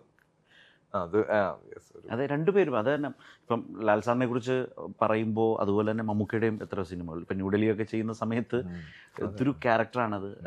കാരണം പ്രായം കൊണ്ട് ഇവരെല്ലാം വളരെ താഴെയും, പക്ഷെ അവർ ഏറ്റെടുത്ത കഥാപാത്രങ്ങളുടെ ഒരു വലിയ ഡെപ്ത് ഭയങ്കര. അല്ല, ഈവൻ ഇപ്പം ഞാൻ കഴിഞ്ഞ ദിവസം രേഖാചിത്രത്തിന്റെ സംവിധായകൻ ജോഫിൻ വന്നപ്പം, ജോഫിൻ കാരക്കുടിയില് ധനുഷിന്റെ കൂടെ ഒരു തമിഴ് ഫിലിം മമ്മൂക്ക ചെയ്തുകൊണ്ടിരിക്കുന്നുണ്ടെന്ന് പറഞ്ഞു. അപ്പൊ അതിന്റെ ലൊക്കേഷനിൽ പോയിട്ട് വന്ന്, അപ്പൊ അവിടെ മമ്മൂക്ക ആ ഫൈറ്റ് ഷൂട്ട് ചെയ്തുകൊണ്ടിരിക്കുകയാണ് എന്ന് പറയുമ്പോഴേ നമുക്കത്, അതായത് വിദേശത്തുള്ള ഒരു പരിചയക്കാരന്റെ വിശേഷം കേൾക്കുന്നതിന്റെ ഒരു ക്യൂരിയോസിറ്റിയിൽ ഞാൻ കേൾക്കും. അപ്പൊ അവിടെ കാരക്കുടിയിൽ അദ്ദേഹം ഫൈറ്റ് ചെയ്യുന്നതിനെ പറ്റിയിട്ടും ഇപ്പോഴും ഇത്രയും എനർജറ്റിക് ആയിട്ട് ഇത്രയും പാഷനേറ്റ് ആയിട്ട് വേറൊരു ലാംഗ്വേജിൽ പോയി ചെയ്തുകൊണ്ടിരിക്കുന്നു എന്ന് പറയുമ്പോൾ നമുക്കൊരു ഭയങ്കര സന്തോഷമാണ്. ശരിക്കും അത് മലയാള സിനിമയുടെ ഒരു ബ്ലെസ്സിങ്സ് ആണ് ഇതുപോലത്തെ ആക്ടേഴ്സും ഇത്തരം ഡയറക്ടേഴ്സും. ഈ രേഖാചിത്രത്തെക്കുറിച്ച് പറഞ്ഞപ്പോഴാണ് മോഹൻലാലിൻ്റെ കരിയിലെ കാറ്റ് പോലെ എന്ന് പറഞ്ഞ സിനിമ കണ്ടിട്ടുണ്ട്. പിന്നെ ആ ഇൻവെസ്റ്റിഗേഷൻ്റെ ഒരു പേസ്, ഒരു സ്ലോ പേസിലാണ് അതിൻ്റെ ഇൻവെസ്റ്റിഗേഷൻ പോകുന്നത്. രേഖാചിത്രത്തിന് എനിക്ക് എവിടേക്കോ അതിനൊന്നും എൻ്റെ തോന്നലാണ്, അതിന് വലിയ കഥയുണ്ടോയെന്നും എനിക്കറിയില്ല, പക്ഷേ എനിക്ക് എവിടേക്കോ അതുപോലൊരു തോന്നൽ. കാരണം വളരെ വളരെ നല്ല ഒരു ട്രാവലാണ് ആ സിനിമ ഇങ്ങനെ മുന്നോട്ട് കൊണ്ടുപോകുന്നത്. അതും എനിക്ക് തോന്നുന്നു 2000 ലാസ്റ്റ് ഇയർ അല്ലേ. അതെ. അതും ഈ പറഞ്ഞ ജേണിയിലെ ഏറ്റവും പ്രധാനപ്പെട്ട ഒരു സിനിമയാണ്. വളരെ ഗംഭീരമായി ആ കഥാപാത്രത്തെ എടുത്ത് ഇതൊരു സിനിമയാണത് ശരിക്കും. ശരിക്കും അതിന്റെ സ്ക്രിപ്റ്റ് വായിച്ച് തുടങ്ങിയ സമയത്ത് നമുക്കും കുറെ ഫ്ലാഷ് ബാക്സ് ഇങ്ങനെ പോകുന്നുണ്ടായിരുന്നു. ഇതിന്റെ റെഫറൻസസ് പറയുന്ന സമയത്തും ഇതിന്റെ ഈ ജോഫിൻ രാമും കൂടി ഇതിന്റെ കഥ പറയുമ്പോൾ ഓരോ ഇൻസിഡൻസ് പറയുമ്പോഴും ഇതിന്റെ പഴയ റെഫറൻസസ് പറയും. അന്ന് ഈ സിനിമ ഇങ്ങനെ വരാനുള്ള കാരണങ്ങൾ പറയും. അപ്പം നമുക്കും ഇതൊരു സ്റ്റഡി മെറ്റീരിയൽ പോലെയായിരുന്നു. ഷൂട്ട് ചെയ്യുന്ന സമയത്തൊക്കെ ആ മമ്മൂക്കയുടെ പോർഷൻസ് ഷൂട്ട് ചെയ്യുമ്പോൾ ആ ലൊക്കേഷൻ റീക്രിയേറ്റ് ചെയ്തല്ലോ. വല്ലാത്ത കൗതുകവും ഒരു ടൈം ട്രാവൽ ആയിരുന്നു ശരിക്കും. എനിക്ക് ആ സമയത്ത് ഷൂട്ടില്ല, ഞാൻ ലൊക്കേഷനിൽ പോയി നിൽക്കും ഇത് കാണാൻ വേണ്ടിട്ട്. അപ്പൊ ഞാന് അതില് ഭരതൻ സാറിനെയും കമൽ സാറിനെയും ജോൺ പോൾ സാറിന്റെയും റെഫറൻസസ് കാണിക്കുന്ന സമയത്ത് ഇവർക്ക് വേണ്ടിയിട്ട് ഒരു ഓഡിഷൻ നടന്നിട്ടുണ്ടായിരുന്നു ഈ സ്ക്രീനിൽ കാണിക്കാനുള്ളവർക്ക് വേണ്ടി. അപ്പൊ കമൽ സാറായിട്ട് ചെയ്തത് ജനൂസ് തന്നെയാണ്, കമൽ സാറിന്റെ മോൻ തന്നെയാണ്. അപ്പൊ ഈ കമൽ സാർ ജനൂസിന് വേണ്ടി പറഞ്ഞു കൊടുത്ത കുറെ ആ സമയത്ത് ഇൻഫർമേഷൻസും ഒക്കെ നമ്മളുമായിട്ട് ഷെയർ ചെയ്തിട്ടുണ്ടായിരുന്നു. ഒരു കാലത്തെ ഇങ്ങനെ വല്ലാതെ ആ സിനിമയൊക്കെ ഇഷ്ടപ്പെട്ട മനുഷ്യർ അവരെയൊക്കെ വീണ്ടും വല്ലാതെ ഇഷ്ടപ്പെടുത്തുന്ന ഒരു തരത്തിലുള്ളൊരു അതൊരു അപൂർവമായൊരു ഒരു തോട്ട് തന്നെയായിരുന്നു. പിന്നാണല്ലോ മേക്കിംഗ് വരുന്നത്. സിനിമയുടെ ഒരു മാജിക് അതാണ്. ഭയങ്കര രസമായിട്ട് വന്നു അത്. അതുപോലെ ഈ ചില കോമ്പിനേഷൻസ്, ഇപ്പോൾ ബിജു മേനോൻ സുരാജ് വെഞ്ഞാറമ്മൂടുമായിട്ടുള്ള കോമ്പിനേഷൻ, ഇത് വളരെ വേറിട്ട് നിൽക്കുന്നതായി തോന്നിയിട്ടുണ്ട്. അതിൽ യഥാർത്ഥത്തിൽ അതിൻ്റെ ഒരു കെമിസ്ട്രി എന്താണ് ശരിക്കും? അത് ഒരു സൗഹൃദത്തിൻ്റെ കൂടി അബ്സല്യൂട്ട്ലി ഫ്രണ്ട്ഷിപ്പാണത്. എനിക്ക് ആദ്യം അത് ഫീൽ ചെയ്തിരുന്നത് ലാൽ സാറായിട്ടായിരുന്നു. സിദ്ദിഖ് ലാൽ സാർ ഉണ്ടല്ലോ, ഹണീബി 2013 അതെ. അതിനു മുന്നേ ഞങ്ങൾ ഒഴിമുറി എന്ന് പറഞ്ഞ സിനിമയും സോൾട്ട് ആൻഡ് പെപ്പർ ആണ് ഞങ്ങൾ ഫസ്റ്റ് ഒരുമിച്ച് വരുന്നത്. അതായത് ട്രാഫിക്കിന് ശേഷം മലയാളത്തിൽ വളരെ സ്ട്രൈക്കിംഗ് ആയി വന്നൊരു ഒരു മാറ്റത്തിന്റെ മറ്റൊരു സിനിമയായിരുന്നു, ഒരു കുഞ്ഞു സിനിമയായിരുന്നു. അപ്പൊ ഞങ്ങള് സോൾട്ട് ആൻഡ് പെപ്പറിന്റെ ഫോട്ടോഷൂട്ടിന് ഞാൻ ലാൽ സാറിനെ കാണുമ്പോ കാര്യം നമ്മള് എഗെയിൻ ചെറുപ്പം മുതലേ കാണുന്ന പേര്, ഒരു ഗംഭീര ആക്ടർ, ഒരു ഭയങ്കര ശബ്ദമുള്ള ഒരാൾ, ഒരു ഗംഭീര ഡാൻസർ എന്നൊക്കെ പറഞ്ഞ, അതായത് എല്ലാ രീതിയിലും സിനിമയുടെ എക്സ്പീരിയൻസസ് ഉള്ള, ഏത് മേഖലയും പ്രൊഡക്ഷൻ മുതൽ ആക്ടിങ് വരെയുള്ള എല്ലാത്തിലും തെളിയിച്ച ഒരാൾ. അപ്പൊ ഞാൻ ഇതിന്റെ എല്ലാ റെസ്പെക്റ്റിലുമാണ് ലാൽ സാറിന്റെ കൂടെ നിൽക്കുന്നത്. പക്ഷെ ലാൽ സാറിന്റെ അടുത്ത് നിന്നാണ് ഞാൻ ഈ സൗഹൃദങ്ങൾ എത്രത്തോളം സിനിമയിലേക്ക് ഇതിന്റെ ഒരു എൻഡ് റിസൾട്ടിൽ റിഫ്ലക്ട് ചെയ്യും എന്നല്ല. ഇപ്പൊ സോൾട്ട് ആൻഡ് പെപ്പർ ഞാൻ ഭയന്ന് നിന്നിരുന്നെങ്കിൽ ഒരിക്കലും ഈ മനുവും കാളിദാസും ആയിട്ടുള്ള കെമിസ്ട്രി ഉണ്ടല്ലോ, അതായത് കിട്ടില്ല. ഞാൻ നമ്മുടെ റിലേഷനിൽ ഒരു കോംപ്ലിക്കേഷൻ വന്ന സമയത്ത് ഞാൻ അവിടെ നിന്ന് പോവാണെന്ന് പറഞ്ഞ് ഇറങ്ങുമ്പോ എന്താണ് പ്രശ്നം, എന്താ ബ്രാൻഡ് മാറ്റി പിടിക്കാം എന്ന് പറയുന്നുണ്ടല്ലോ. അത്രയും വലിയൊരു കണക്ഷനിലേക്ക് ഈ റിലേഷൻ കൊണ്ടുവരണം. അത് ശരിക്കും ലാൽ സാർ ആ സിനിമയ്ക്ക് വേണ്ടിയിട്ട് എനിക്ക് തന്നു ആ സ്പേസ്.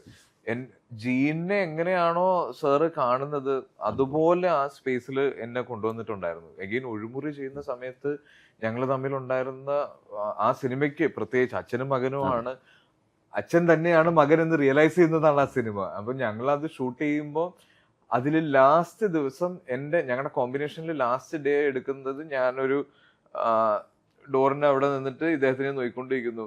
മൂപ്പരിങ്ങനെ തിരിഞ്ഞിങ്ങനെ നോക്കി എന്തോ എന്നോട് ചോദിക്കുന്നു, മറുപടി ഇല്ലാതെ വീണ്ടും തിരിഞ്ഞു നോക്കുമ്പോൾ ഞാൻ ആ ഡോറിലില്ല. അപ്പൊ ഇതാണ് ഞങ്ങളുടെ കോമ്പിനേഷനിലെ ലാസ്റ്റ് ഷോട്ട്, എന്റെ ആ സിനിമയിലെ ലാസ്റ്റ് ഷോട്ട്. അത് എടുത്തു കഴിഞ്ഞിട്ട് എനിക്ക് ശരിക്കും ഞാൻ കരഞ്ഞു. എനിക്ക് കരച്ചിൽ നിർത്താൻ പറ്റുന്നില്ല. ഞാൻ അവിടെ നിന്ന് പോരുവാണ്, എന്റെ ഷൂട്ട് കഴിഞ്ഞു. കാര്യം ഞാൻ തിരിച്ചു വന്നിട്ട് ലാൽ സാറിന്റെ പടമോളിലാണ് ലാൽ സാർ താമസിക്കുന്നത്, ഞാൻ പാടിവട്ടത്താണ് താമസിക്കുന്നത്. അതൊന്നും ഓർക്കുന്നില്ല. പക്ഷെ ആ ഒരു ഇത്ര ദിവസത്തെ ഒരു ഇതും കഥാപാത്രങ്ങളിൽ തമ്മിലുള്ള അടുപ്പവും അല്ല. അപ്പൊ ഇത് എഗെയിൻ ഇത് എല്ലാവരും ഇപ്പൊ ബീച്ചേട്ടനാണെങ്കിലും, ബീച്ചേട്ടൻ എനിക്ക് തോന്നുന്നത് ഞാൻ കണ്ട സമയത്തുള്ള ബീച്ചേട്ടൻ, കണ്ടു തുടങ്ങിയ ബീച്ചേട്ടനേക്കാളും കുഞ്ഞുതായി വരുമായിരുന്നു ബീച്ചേട്ടൻ നമ്മുടെ മുമ്പിൽ, ഞങ്ങളുടെ ഇടയിലേക്ക് വരുമായിരുന്നു. സാധാരണ നമ്മൾ അവരുടെ ഇടയിൽ പോവാണല്ലോ. ഇപ്പൊ ഞാന് ബീച്ചേട്ടനായിട്ട് സിനിമകൾ ചെയ്തു തുടങ്ങിയതിനു ശേഷമാണ് ഞാൻ ബാലു, ഗണു, ഗണപതി എല്ലാവരുമായിട്ട് നമ്മൾ ഒരുമിച്ച് കാണുന്നതും സിനിമകളൊക്കെ ചെയ്യുന്നത്. അപ്പം ബീച്ചേട്ടൻ എവിടെയെങ്കിലും ഷൂട്ടിന് പോയി കഴിഞ്ഞിട്ട് തിരിച്ചു കൊച്ചിയിൽ വരുന്ന സമയത്ത് വിളിക്കടാ എവിടെടാ അപ്പൊ എല്ലാരും എന്ന് പറഞ്ഞു കഴിഞ്ഞാൽ ബീച്ചേട്ടൻ അങ്ങനെ വേണം, ആൾക്കാർ വേണം, ആഘോഷം വേണം, പാട്ട് പാടണം. ആ ബാലു നല്ല രസമായിട്ട് കൊട്ടും, നല്ല പെർക്കഷൻ ചെയ്യും. അപ്പൊ ബീച്ചേട്ടൻ ഇതെല്ലാം സെറ്റ് ചെയ്യും. ബീച്ചേട്ടൻ അത്യാവശ്യം നന്നായിട്ട് പാടും.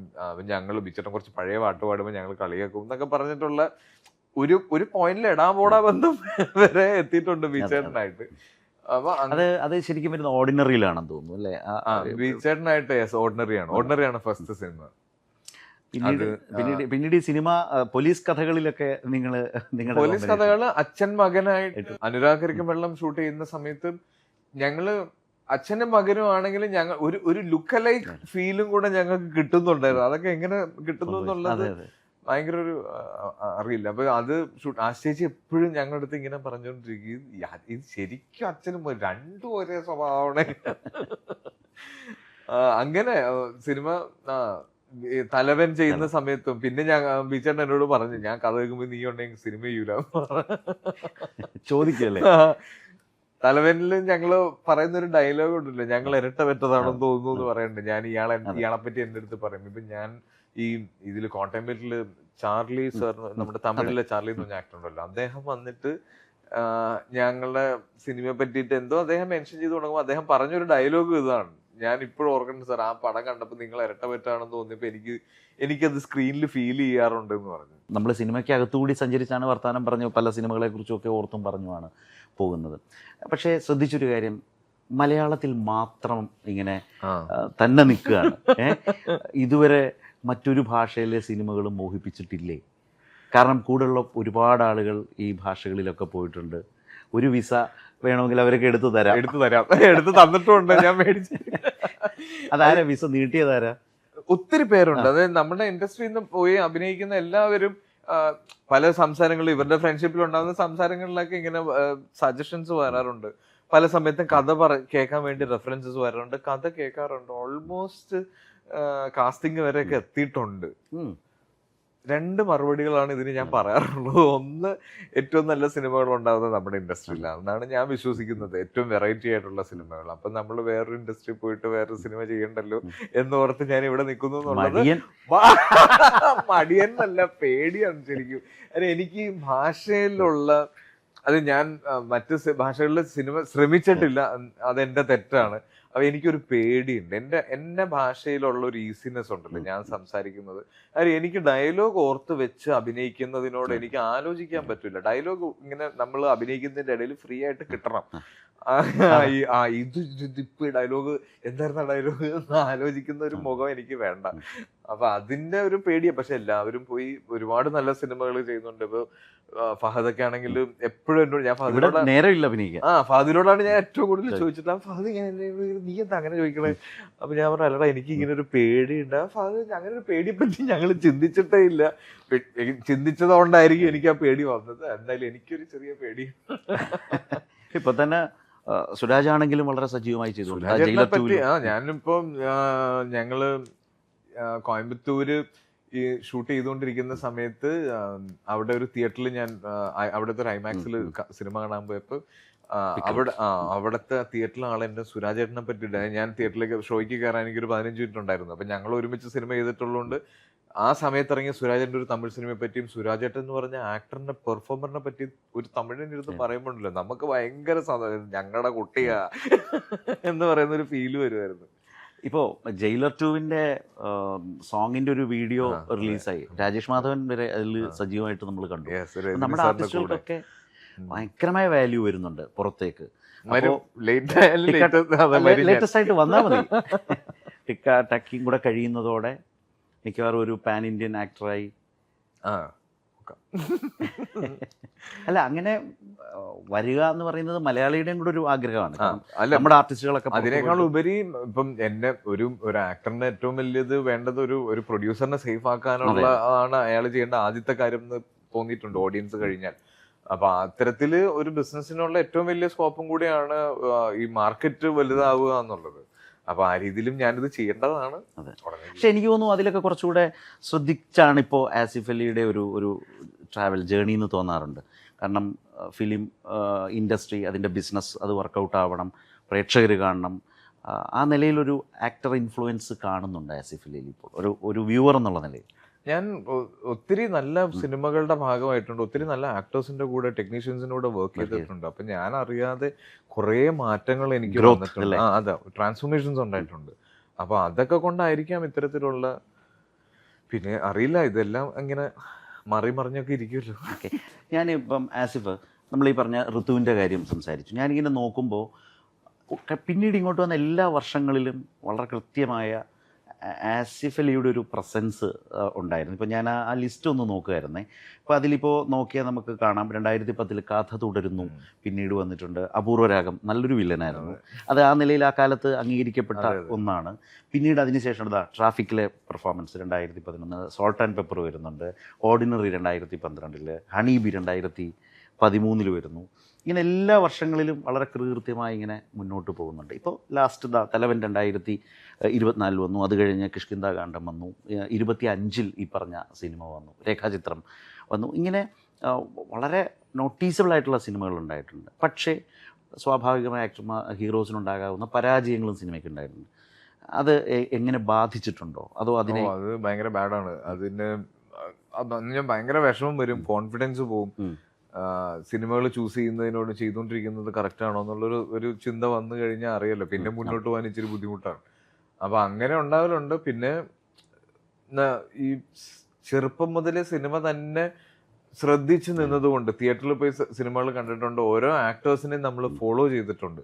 അപ്പൊ ഇവർക്ക് എല്ലാവർക്കും ഈ അപ്സ് ആൻഡ് ഡൗൺസ് ഉണ്ടായിട്ടുണ്ട്. നമുക്കറിയാം, ലാൽ സാറിന് ഒരു നല്ല സീസൺ വരുമ്പോൾ നമുക്കൊക്കെ അതൊരു മോശം സീസൺ ആയിരിക്കും. ഞാനൊരു ട്രൂ മലയാള സിനിമ ഫാൻ എന്നുള്ള രീതിയിൽ പറയുന്നത്, എപ്പോഴും നമ്മൾ ഒരു അപ്സ് ആൻഡ് ഡൗൺസ് ഇവരുടെ കരിയറിൽ നമ്മൾ കംബാക്ക് ഉണ്ടായിട്ടുണ്ട്. അപ്പൊ നമ്മള് അതിൽ നിന്ന് മനസ്സിലാക്കുന്ന ഒരു കാര്യം, ഇവര് വരുന്നത് ഈ ഫെയിലിയേഴ്സ് ഉണ്ടായിട്ട് ഇവര് വരുന്ന സിനിമ ഒരു ഐറ്റം കൊണ്ടുവന്ന് ഇട്ടിട്ട് അതിലായിരിക്കും ഇത് തിരിച്ചു കൊണ്ടുവരുന്നത്. നമ്മൾ തിയേറ്ററിൽ നിന്ന് പുറത്തേക്ക് ഇറങ്ങുമ്പോൾ നമ്മൾ അവരായിട്ട് ഇറങ്ങുന്ന ഒരു സാധനം ഇവർ കൊണ്ടുതരും. അപ്പൊ ഈ ഡൗൺസ് ഉണ്ടാവുന്ന സമയത്ത് അടുത്തതിന് വേണ്ടിയിട്ട് നമ്മൾ പ്രിപ്പയർ ആവണം എന്നുള്ളത്. പിന്നെ ഒരു സിനിമ മോശമായി, ഇനി അടുത്ത സിനിമ എന്നാ വെറുതെ താല്പര്യമില്ലാതെ അല്ലെങ്കിൽ ഭയത്തോടെ അഭിനയിക്കുക എന്നുള്ളതല്ല. അടുത്ത സിനിമ ഇത് അടിപൊളിയാക്കണം എന്നുള്ളത് ഒരു മനസ്സിൽ വരിക. പിന്നെ നമ്മൾ ഈ വേറെ ഒരു രീതിയിലും വന്നതല്ലല്ലോ ഞാൻ, അങ്ങനെ അതുകൊണ്ട് കഷ്ടപ്പെടാൻ റെഡിയാണ്. അല്ല, മറ്റേ നിവിൻ പറഞ്ഞ പോലെ സ്വയം വഴിവെട്ടി വന്നവനാടാ അല്ലേ? ആ ഒരു കോൺഫിഡൻസ് ഭയങ്കരമായി ഗുണം ചെയ്തിട്ടുണ്ടോ? അങ്ങനെ കോൺഫിഡൻസ് ആയിട്ട് അത് ഫീൽ ചെയ്തിട്ടില്ല. എപ്പോഴും ഇപ്പൊ ഇൻസെക്യൂരിറ്റീസ് എപ്പോഴും ഉണ്ട് നമുക്ക്. ഈ ചെറിയ ഒരു കമന്റ് വായിക്കുമ്പോൾ അതിൻ്റെ അകത്തൊരു ഹെയ്റ്റ് ഉണ്ടെങ്കിൽ പോലും നമുക്കൊരു ഇൻസെക്യൂരിറ്റി ഫീൽ ചെയ്യും. ഫേസ്ബുക്കിൽ ഈവനെ എന്താണെന്ന് വെറുതെ എഴുതിയിട്ട് കഴിഞ്ഞാൽ നമുക്കത് മനസ്സിൽ കിടക്കും. എത്ര പേര് നമ്മളെ പറ്റിയിട്ട് നല്ലത് പറഞ്ഞതെന്ന് പറഞ്ഞാലും, എത്ര പേര് നമ്മളെ ഇഷ്ടമാണെന്ന് പറഞ്ഞാലും, ഒരാൾ നമ്മളെ പറ്റി ഒരു വെറുപ്പ് പറഞ്ഞു കഴിഞ്ഞാൽ നമുക്കൊരു വിഷമം വരും. എന്തിനായിരിക്കും അയാൾ നമ്മളെ പറ്റി അങ്ങനെ പറഞ്ഞതെന്നായിരിക്കും നമ്മൾ ഫുൾ ആലോചിക്കുക. അതുപോലെ തന്നെ സിനിമ അതോ അങ്ങനെ എത്ര സിനിമ നന്നായാലും ഒരു സിനിമ മോശമാകുമ്പോൾ നമുക്ക് ഒത്തിരി ബുദ്ധിമുട്ടുണ്ടാക്കും. അതുപോലെ ഈ പ്രൊഡ്യൂസറിന് ഒരു കമ്മിറ്റ്മെന്റ് ഉണ്ടല്ലോ, അദ്ദേഹം നമുക്ക് വേണ്ടിയിട്ട് ഒരുപാട് പൈസ, ചില ആളുകളുടെ സേവിങ്സ്, ജീവിതം മുഴുവനുള്ള സേവിങ്സ് ആണ് ഒരു സിനിമയ്ക്ക് ഇറങ്ങുന്നത്. അപ്പൊ അതിന് അത്രയും റെസ്പോൺസിബിലിറ്റി നമുക്കും ഉണ്ട്. അപ്പൊ നമ്മുടെ ചോയ്സസ് പല സമയത്തും നമ്മൾ യെസ് പറയുന്നിടത്താണ് ഒരു സിനിമ ഉണ്ടാകുന്നത്. ആ യെസ് പറയാൻ കുറച്ച് കൂടുതൽ സമയം എടുക്കണം എന്നുള്ളത് ഇങ്ങനെയുള്ള പല ഫെയിലിയേഴ്സിനും കൂടെയാണ് മനസ്സിലായത്. ഒരു സിനിമ ചെയ്യാൻ തീരുമാനിക്കുന്നതിന് മുന്നേ എത്രത്തോളം പേഷ്യൻസ് കാണിക്കണം എന്നുള്ളത് ഓരോ പരാജയത്തിൽ നിന്നും പഠിച്ചത്. പക്ഷേ ഈ ഡയറക്ടേഴ്സ് ഉണ്ടല്ലോ, ഇപ്പം സിബി സാറിൻ്റെ കൂടെ ആ കാലത്ത് സിനിമകൾ ചെയ്ത അടുപ്പത്തിൻ്റെ ഒരു കാലം, പിന്നീട് ഒന്നിലേറെ സിനിമ ചെയ്യും. ഇപ്പം ജിസ്സാണെങ്കിൽ എത്ര സിനിമകൾ ചെയ്തിരിക്കുന്നു, അങ്ങനെ അതാ പറഞ്ഞത്. അപ്പോൾ അങ്ങനെ ഡയറക്ടേഴ്സ് വീണ്ടും വീണ്ടും ചൂസ് ചെയ്യുന്നത് അത് ഒരു പ്രത്യേകതയെ ആസിഫ് അലിയുടെ കാര്യത്തിൽ തോന്നിയിട്ടുണ്ട്. എനിക്ക് എപ്പോഴും ഞാൻ വിശ്വസിക്കുന്നത്, ഞാനൊരു ഡയറക്ടേഴ്സ് ആക്ടറാണ്.